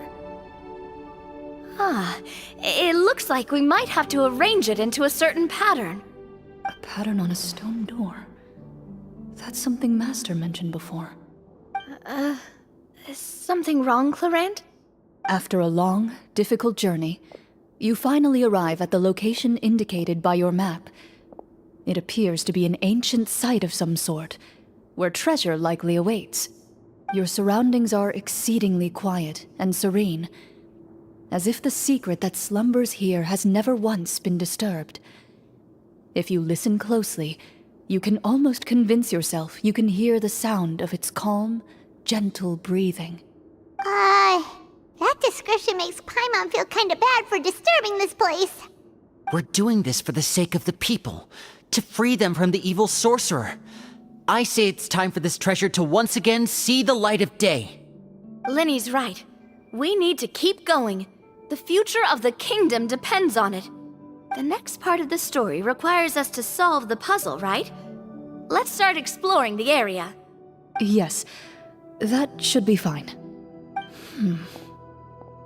Something feels off about all this. Guess I'll just have to improvise.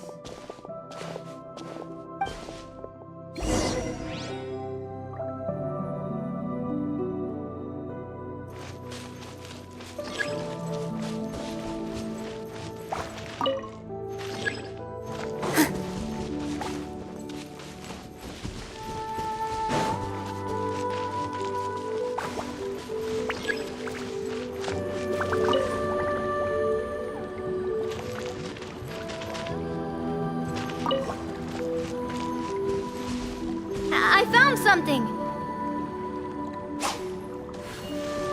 Found something here, too.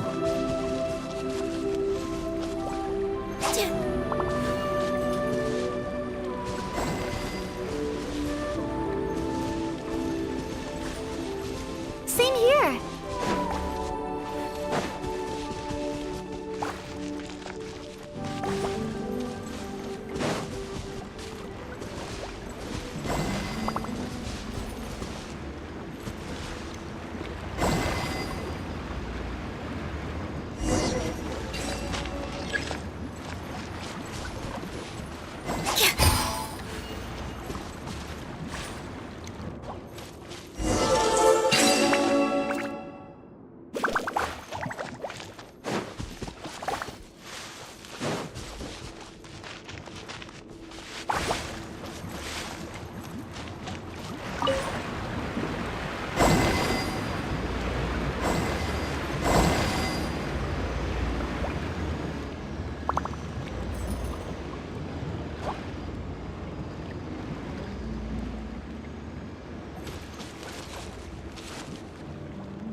It worked!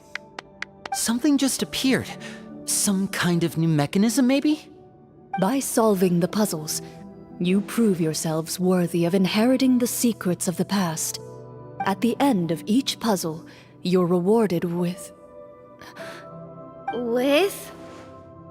a key. Oh, it must be the key to the big door. Huh? This is one of the Marechaussee Hunter keys that are passed down from generation to generation. It looks just like the one Master passed down to me. It is said that 4 keys in total are required to form the final, complete key. And it seems like we just collected 3 of them. That must mean... Huh? What's wrong? You hear a few strange noises. Suddenly, all the torches in the ruin go out at once. Huh? What's going on? Did we fall into another trap? For the sake of immersion, please close your eyes, everyone. Without the torches, the space is now completely dark, and you cannot see anything.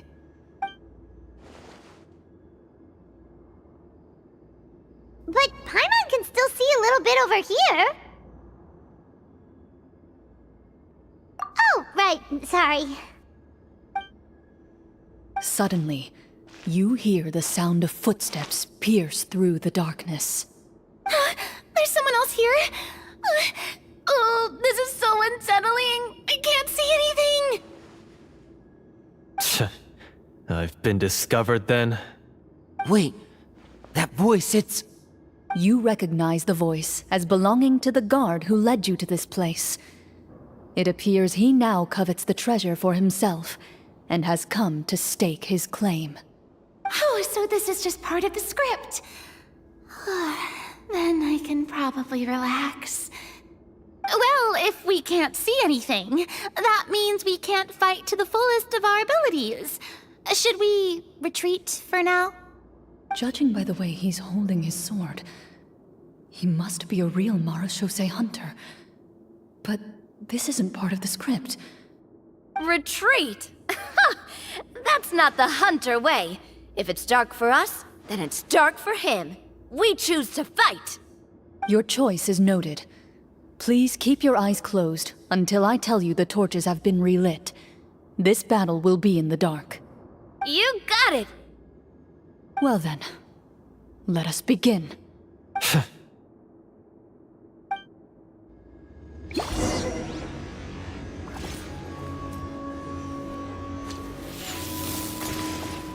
Ready.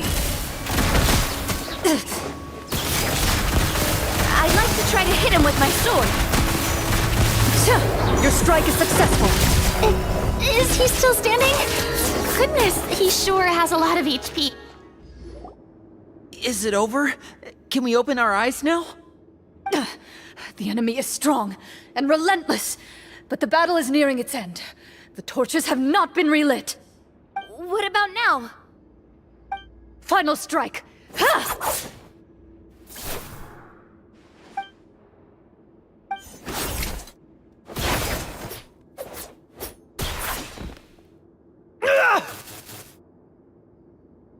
Well, did we get him?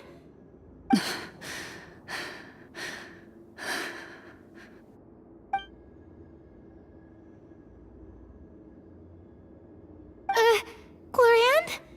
Warm fire flickers across the walls once more.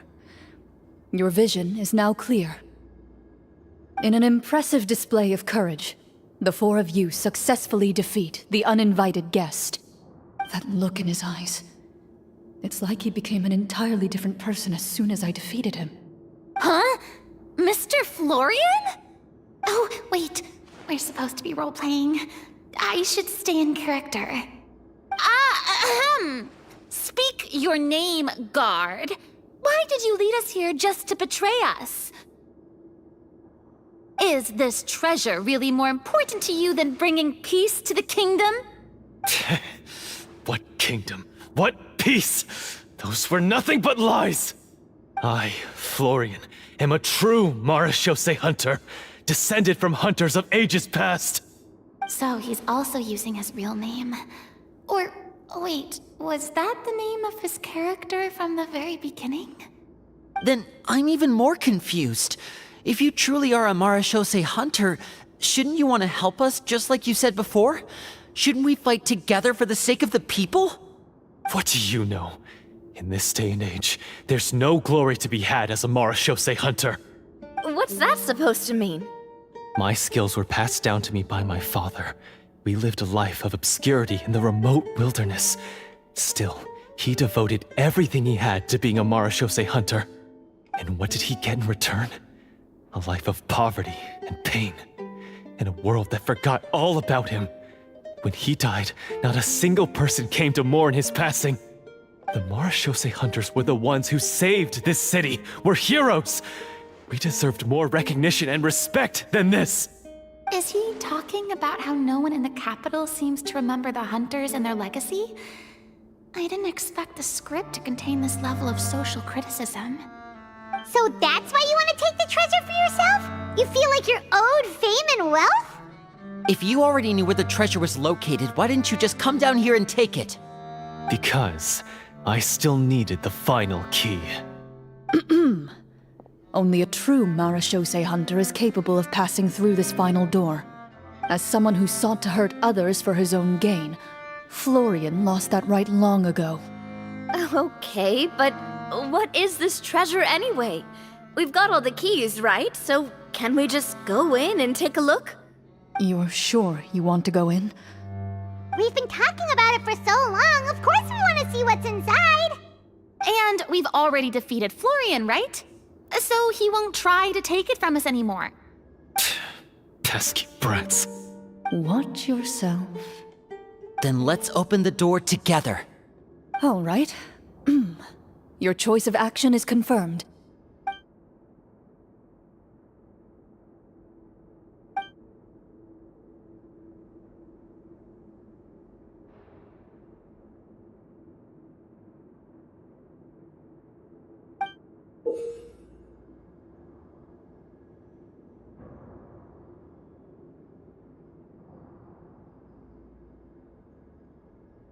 Before you, the door to the treasure, sealed and undisturbed for more than 100 years, finally swings open.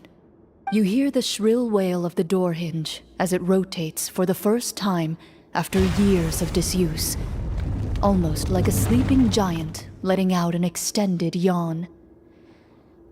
You get the impression that the secrets buried behind this door might be just as heavy as the sound you just heard. It's open! Come on, let's go in! Paimon wants to see what's inside! Ooh, me too! Ugh, uncovering hidden treasure is the most exciting part of adventuring. What do we have here? Uh-huh. A stone tablet? And some shabby weapons? You call this a treasure vault? Looks more like an abandoned warehouse. Maybe the troop ran out of budget at the end? They provided a super immersive experience at the beginning only to drop the ball at the most important part. They could have at least filled this place with cardboard Mora or something.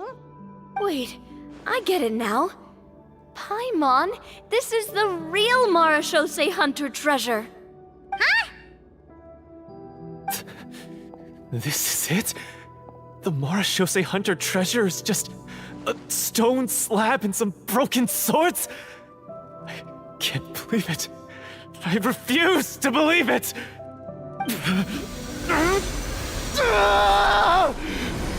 Whoa, are you okay? The Marashose hunter before you appears to suffer a serious mental breakdown. He needs to leave the room for a moment to collect himself. One of you seems to understand the significance of the treasure already. If the rest of you wish to follow suit, you may remain here in the meantime and explore your surroundings.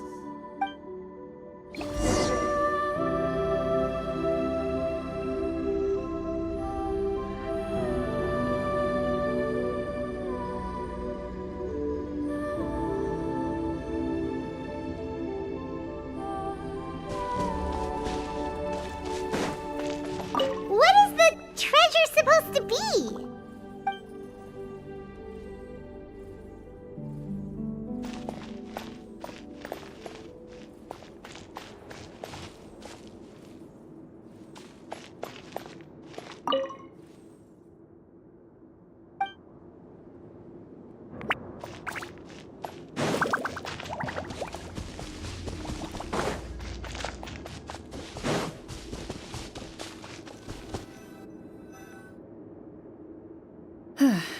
So, how are you doing?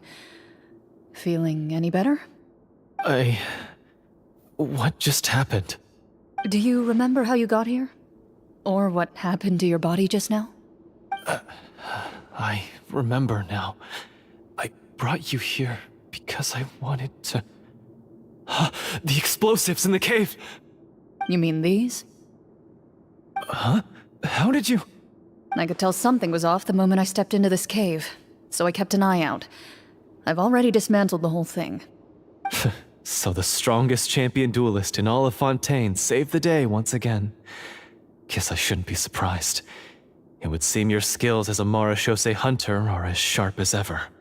I deserve some answers, don't you think? Tell me why you wanted to lure me here. Everything you said earlier sounded like the truth. Luckily, your monologue was dramatic enough to convince my friends you were just role-playing. I don't know. I just always felt like there was something in my heart that didn't belong to me. Something agitated and angry. Who knows? Maybe it was my own anger all along. I could never really tell. The feelings about my father and the other Marashose hunters are real. It just wasn't fair. I was angry, bitter that no one remembered them or praised their accomplishments. I don't know when it started, but at some point, my anger came to completely consume me. At that point, I remembered the legend my father used to tell me. The one about the treasure.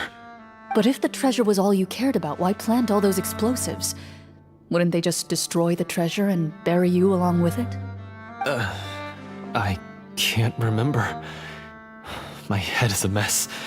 It felt like there was this voice telling me to eliminate the hunters, but now it's gone. From your description, I suspect you were dealing with a Devorator. Devorator? Oh, your master... your father, I mean. Never talked about it? It was a kind of monster that was active several centuries ago. No, I've heard of it. I'm just not sure why you suddenly... Wait, it can't be. The seal! The seal? My family has served as Marashose hunters for many generations. But the title and swordsmanship weren't the only things passed down over our line. There was a seal as well. My father instructed me to always watch over that seal and maintain it regularly. He said it had been passed down over a truly ancient age, and protecting it was our clan's most important duty. But I neglected that duty after he died. I finally decided to come down and check on it one day, and that's where my memories become fuzzy. The Devorator would be a formidable adversary for any mortal being, even ones as capable as the Hunters. If you lacked the power to completely destroy it, you could easily fall prey to its influence and corruption. In light of this, some Marashose hunters chose to seal the Devorator away, in the hopes that a permanent solution would come with the passage of time. I heard it has the power to amplify the obsessions and desires in people's hearts, to the point where they overtake you entirely. It would seem I'm not just lacking in skill with a blade, but in mental fortitude as well. And yet, you were able to retrieve 3 of the 4 keys. If I remember correctly, each was entrusted to a respected and capable hunter. How did you manage it? One of them belonged to my father. The second I stole from a different hunter. And the third... was one that I snatched while the person was on the way home from the tavern. I nearly died in that alley. I know just how strong you are. It's as clear as day to everyone in Fontaine. I observed you from dusk to dawn, but could never find any opportunity to sneak up on you. I never even saw you drink a single glass of liquor. The only way I could think to obtain that last key was to lure you here using your hobby, and then... Oh, I get it now. That monster, it wanted to bury you here alongside the treasure.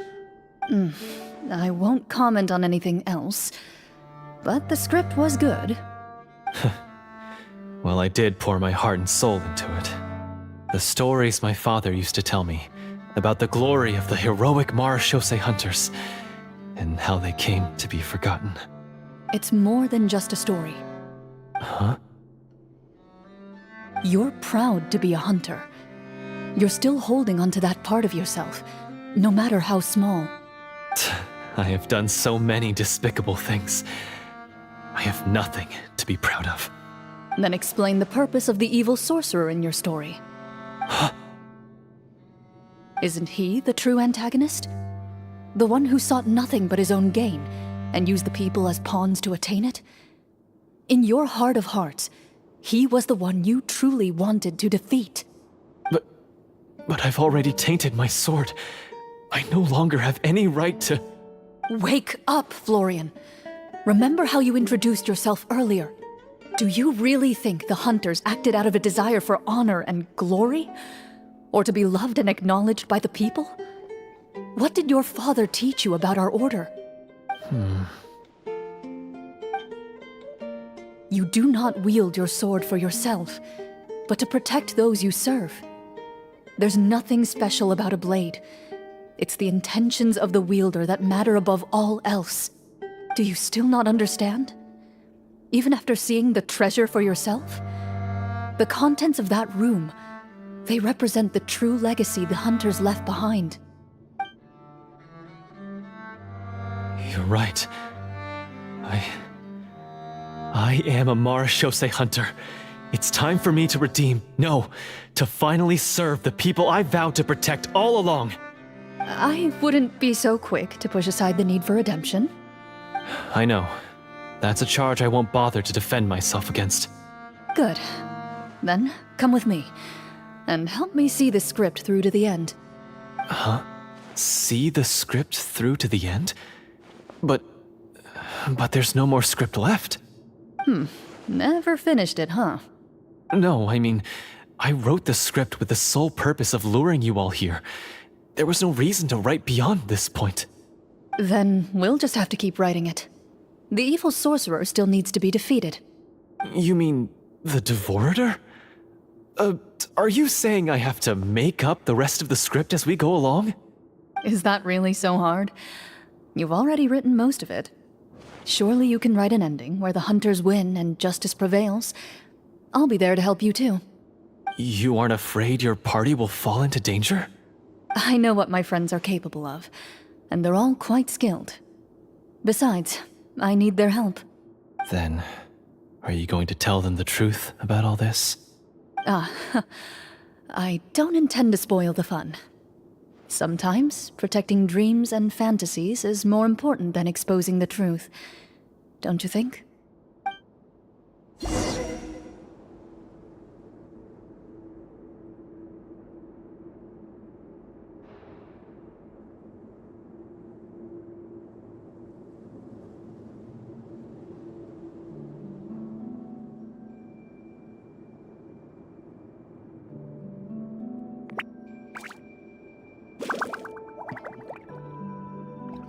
A duel is a battle of wills, and the sword an extension of the duelist's spirit. If your heart recoils in fear, then your sword may as well be in its scabbard, because you will not wield it effectively against your foe.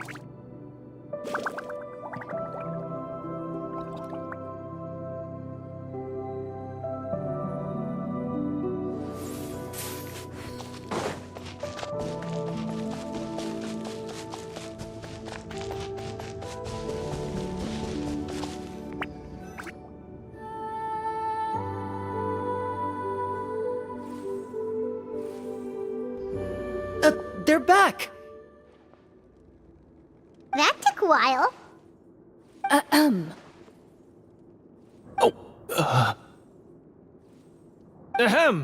My fellow Marashose hunters, please forgive me, for I have sinned. Tone it down. Sorry. After crossing swords with you and witnessing your courage in battle, I've rediscovered my true self and regained my pride as a Marashose hunter. Oh, do I smell a redemption arc? I confess, I was brainwashed by the evil sorcerer. He asked me to lure you here so he could bury you in this cave. That little... Wait, you're saying all of that wasn't you, but the evil sorcerer? That's right. He's adept at manipulating the hearts and minds of the people. I fell under his influence because I did not possess a strong enough sense of will. Huh! And how are you going to prove that you're a changed man? We're not going to fall for the same trap twice. To be perfectly honest, I only came to my senses after seeing the treasure. It reminded me of my father's past teachings. The treasure was actually... The names of all the Marashose hunters from ages past and their weapons? Wait, you already know? Of course. Don't underestimate a veteran role player's exploration skills. Oh, wait, I mean Marashose hunter Navia's exploration skills. We just finished reading through the content of the stone tablet. That tablet recorded the lives of some fascinating people. For example, this Marashose hunter called Est. She inherited the responsibilities of the Golden Hunter and passed judgment on many people. But in private, she had a very easygoing personality. Her favorite pastime was singing and dancing with her friends, and she was said to have a beautiful voice. So, she was just like you. Oh, you really think so? Well, when you put it that way, I suppose I also have a few things in common with this Walter. Working as an executioner, he supposedly used a countless number of tricks to confound his enemies in battle. Oh, if only I could have seen the feats of magic he pulled off back then. Their lives were all so exciting. You could write so many cool books about their accomplishments. How could they have all been forgotten? Because they chose to be.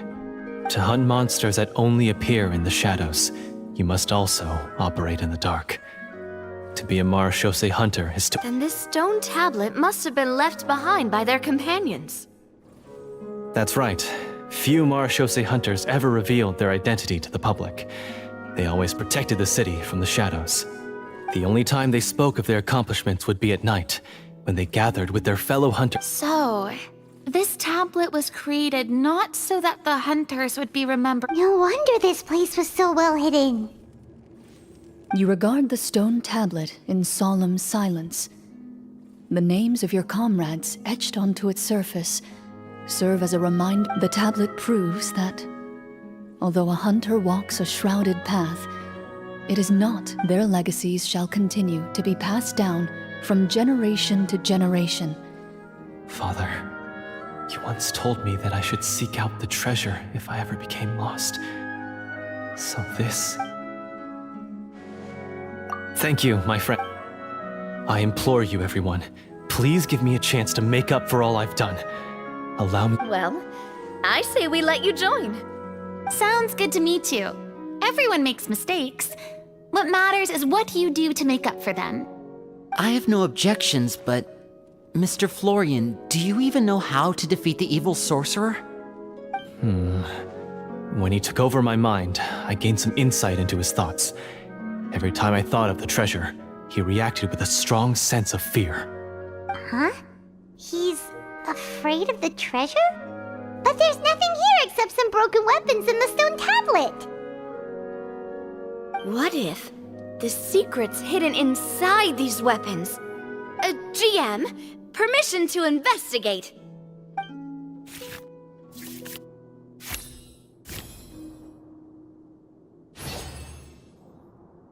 At first glance, the weapons appear absolutely ordinary. But as you observe them, you notice a faint energy emanating from within. These blades have slain countless monsters. Though it's been a long time since they were used in battle, their edges remain sharp, as if they're simply waiting for the next worthy hunter to carry on their legacy. So basically take these with us, right? I'll take this weapon, since it used to belong to Est. Maybe it'll find comfort in being held by someone who appreciates the arts. Ah, good idea. I'll take Mr. Walter's bow then, from one archer magician to another.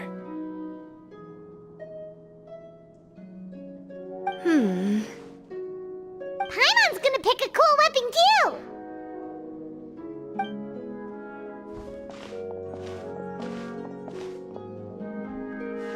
As you grip your weapons, you can almost feel the will of past hunters coursing through your being.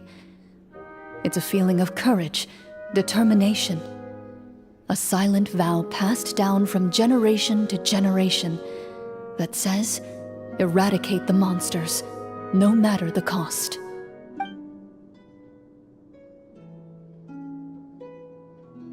Mr. Florian, do you know where to find the evil sorcerer? I was able to see his surroundings when our minds were connected. I believe he's currently hiding out at the church in the kingdom. We must be extremely careful. He's spent so long living among monsters that he's now taken the form of one. He will not be easily defeated. Then why don't we explore some more and try to find some higher level gear? We don't want to just fight him and lose, right?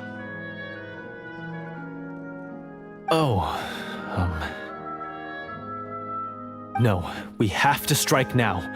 He was greatly weakened when I managed to break out of his control. If we let him rest, he might have time to escape. I agree with Mr. Florian. We've got to act while we have the advantage. Don't forget, the people of the capital are counting on us.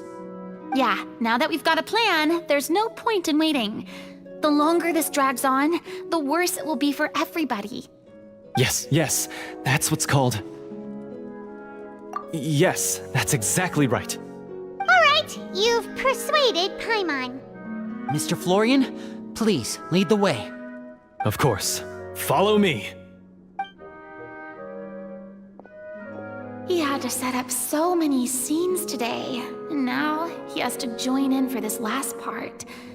I really don't envy his job.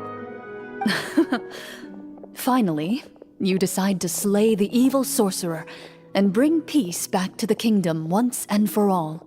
As you walk away, you feel the gaze of the stone tablet at your back, as if all the hunters of the past are wishing you success in the battle ahead and awaiting your triumphant return.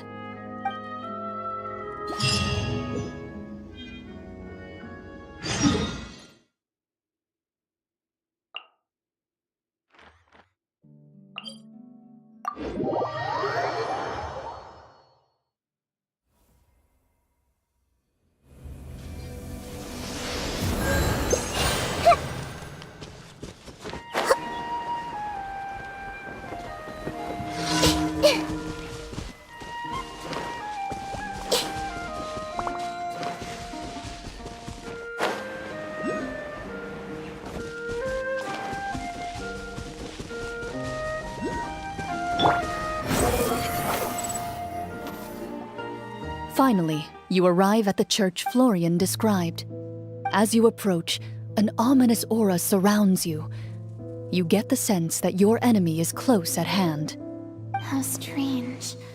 This uneasy feeling seems so real. How did they manage that? Now, it is time for the final battle. Let's go!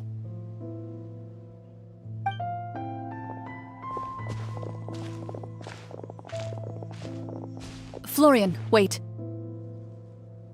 What's wrong? I think you should wait outside. You've already been corrupted by the Devorator once. It could easily re-enter your mind and take control of your body. I don't think it's a good idea for you to be this close. If it corrupts you again, it's possible you might take on a new form entirely. That's exactly why I have to go. Why I should be at the very front.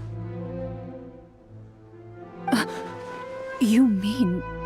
Yes. I intend to lure it into my body. That's too risky.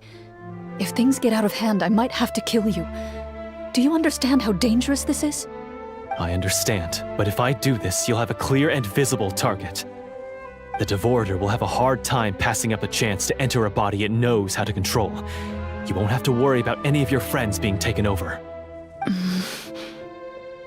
You're not like me, Miss Clorinde. You're a just and powerful marechaussee hunter. The monster broke free due to my error. It's only right that I shoulder the responsibility for its destruction. This is... something that I have to do. Consider it a duel to restore my honor. My only request is that you give it your all.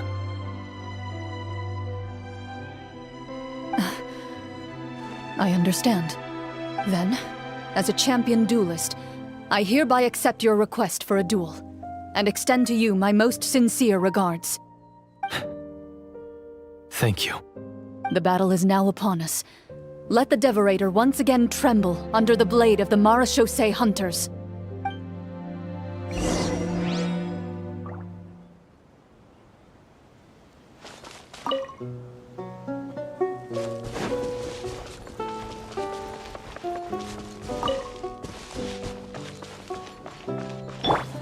Everyone hold hands.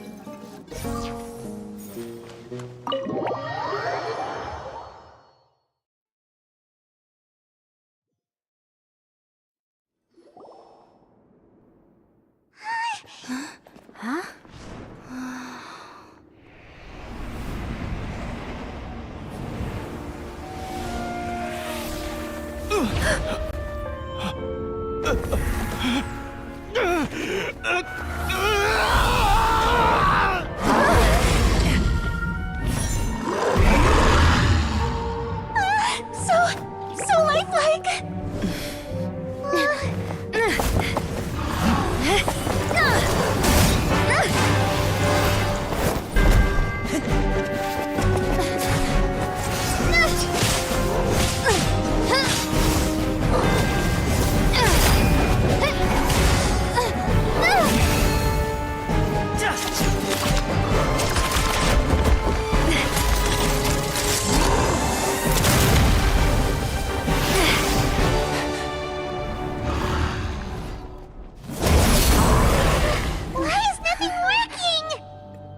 This foe is not invincible. You hold the treasure. The power to defeat it in your own 2 hands. The treasure? You mean... The names! It's the Marechaussee hunters' names! How are we supposed to... You forget, Paimon? There's still one skill we saved until the very end. Hunters fight not for fame, but to aid the people whenever they are summoned.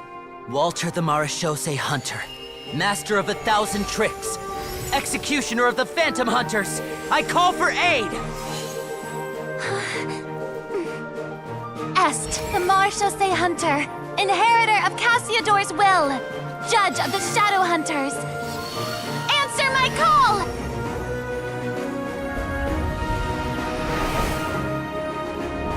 Petronia, protector of justice and order. The hunter I respect the most. Thank you for saving my friend, the best one I'll ever know. Please, lend us your strength!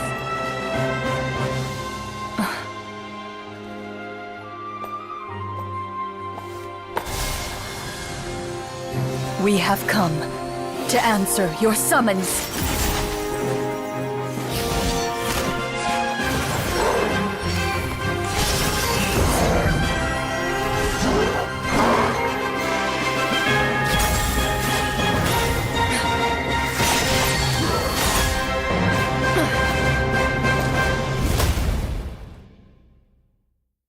And so, the monsters were eradicated, and the sorcerer was defeated. Peace soon returned to the capital. Those in the court, manipulated by the sorcerer, also recognized the errors of their ways. Some remembered the names of the heroes who saved their kingdom, but others simply continued their lives none the wiser. Such is the story of the Marechaussee Hunters. They pursue the phantoms in the darkness and exterminate all who pose a threat. They will always protect the city and those within it, even should all memory of their accomplishments be forgotten by the very people they serve. I am assuming we've finally reached the end of the script. Yes, you've reached one of the better endings. It's a pretty solid story overall. I thought it was just an ordinary adventure at first, but the further we got into it, the more impressed I became with the production and the plot. That final battle especially. All the effects were super realistic. Oh, right. Yeah, totally. That's a really good point. I never expected the weapons we picked up from that vault would have that kind of effect. Yeah, mine nearly scared the daylights out of me when it started glowing. I took a good look at it after we got out, but I don't think it ever lit up again. Oh, we should probably give these props back, right? I'll just leave mine here. Did you have a good time? Of course. Let me know if another script like this comes around. Sure, no problem. Then I'll head back for now. I think I need some time to fully digest everything that just happened. Once Mr. Florian is awake, please pass on my regards to him. He must be extremely exhausted to have passed out cold like that. You're right. He's had a lot to deal with. Well, see you all some other time. Toodaloo!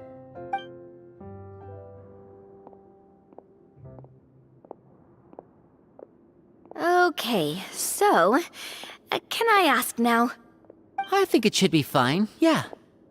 what in the world was going on back there? So you saw through all of that? That time in the cave when you told us to close our eyes, it'd be weirder if we didn't notice anything. I was dying of curiosity the entire time. I mean, you did a pretty bang-up job of pretending nothing had gone wrong. Farina actually looked like she thought all of it was planned. Guess none of us wanted to be the one to break the illusion. What are you all talking about? Oh, wait. Don't tell me you never... Ugh, this is all my fault. It's not too late to cover your ears. Here, partner, I'll do it for you. Bit late for that, don't you think? You're saying everything that happened back there wasn't actually part of the script? It's probably more accurate to say this was never a real scripted story to begin with. What? So loud. My head. Hey, you! Get up right now and explain yourself! No shaking, please! Oh, my head.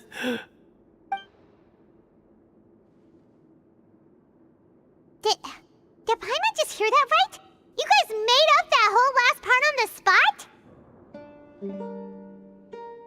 It's not nice to lie to people, but Paimon's gotta admit, that was a really good story, Florian. Oh, and nice improvisation, Clorinde! Yeah, it was like watching a magician improvise a spectacular magic trick after forgetting an important prop. If Paimon knew something was wrong with that vault, she would have floated straight in the opposite direction! Everything was under control. As if you've ever described a situation as being out of control. I'm pretty sure any situation you consider to be easy to handle would scare a reasonable person half to death. Guess I'm just used to it. You must run into a lot of unexpected situations then. That explains why you're so good at coming up with things on the spot. As for you, Florian... I know there's no excuse for what I did. I'll turn myself into the guards at once, confess my crimes, and accept any punishment that comes my way. I would say you've already suffered more than enough. What? You may have been blinded by fame and fortune in the beginning, but your actions during the final battle had proven you to be a true Marechaussee hunter. You'll be far more used to the city above ground than below. Your job as a hunter is more important. But... Of course, you'll still need to take the keys and pay a personal visit to the 2 hunters you wronged. Prepare to accept any terms they give you as well. Yes, of course. As far as I'm concerned, though, your showing in the duel was enough to prove your honor. Then I'll do exactly as you said. I'll go return those 2 keys right now. Thank you so much, everyone. I'll do my best to prove myself worthy of the second chance you've given me. I swear this on my name and honor as a Marechaussee hunter. Until we meet again, everyone.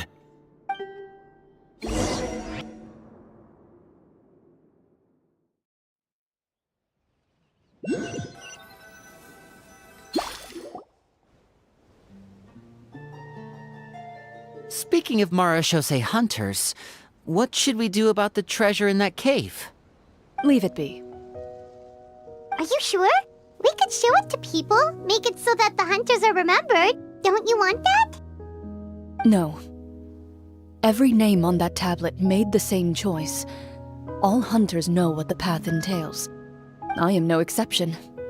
My identity as a Marashose hunter is not something I need people to remember. I wish only to be recognized as a champion duelist. Nothing more. That's certainly very different from the path of a magician. Still, I admire your decision. Wait! Paimon just remembered something. If there were no special effects involved, why did our weapons begin to glow during the battle?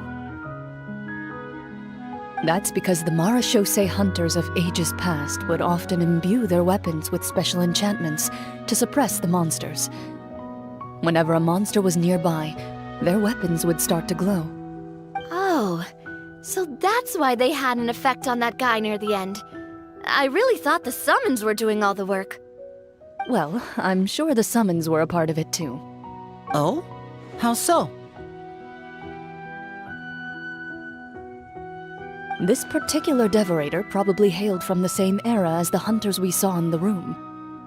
The names you recited all belonged to the bravest hunters. Countless monsters fell to their blades. That's likely why the devorator visibly reacted when you said them out loud. So the names held the power all along! Navia. Everything you said during your summon. Huh? Oh, I meant what I said. I mean, it was true to my character, so yeah, I'm glad you heard it. Just don't make me repeat myself. It's embarrassing. I really appreciated those words. All right. Don't get all sentimental on me. Anyway, let's not talk about that anymore. I'm going to go on ahead. Don't fall too far behind now. She ran off! I should probably head back as well. This story was truly incredible. I might have... Goodbye!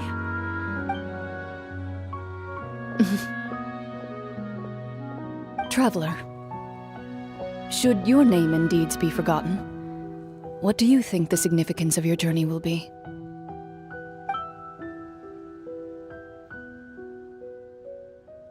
I suppose the significance would be the journey itself and the world we helped create. There's still value in the time I shared with everyone here, in the things we were able to accomplish, even if no one remembers them. A great answer. I'll remember it. Me? The Marashose hunter says nothing in response to that question. Perhaps her answer lies in her silence. An unspoken vow left to echo through the night. The path she walks needs no explanation.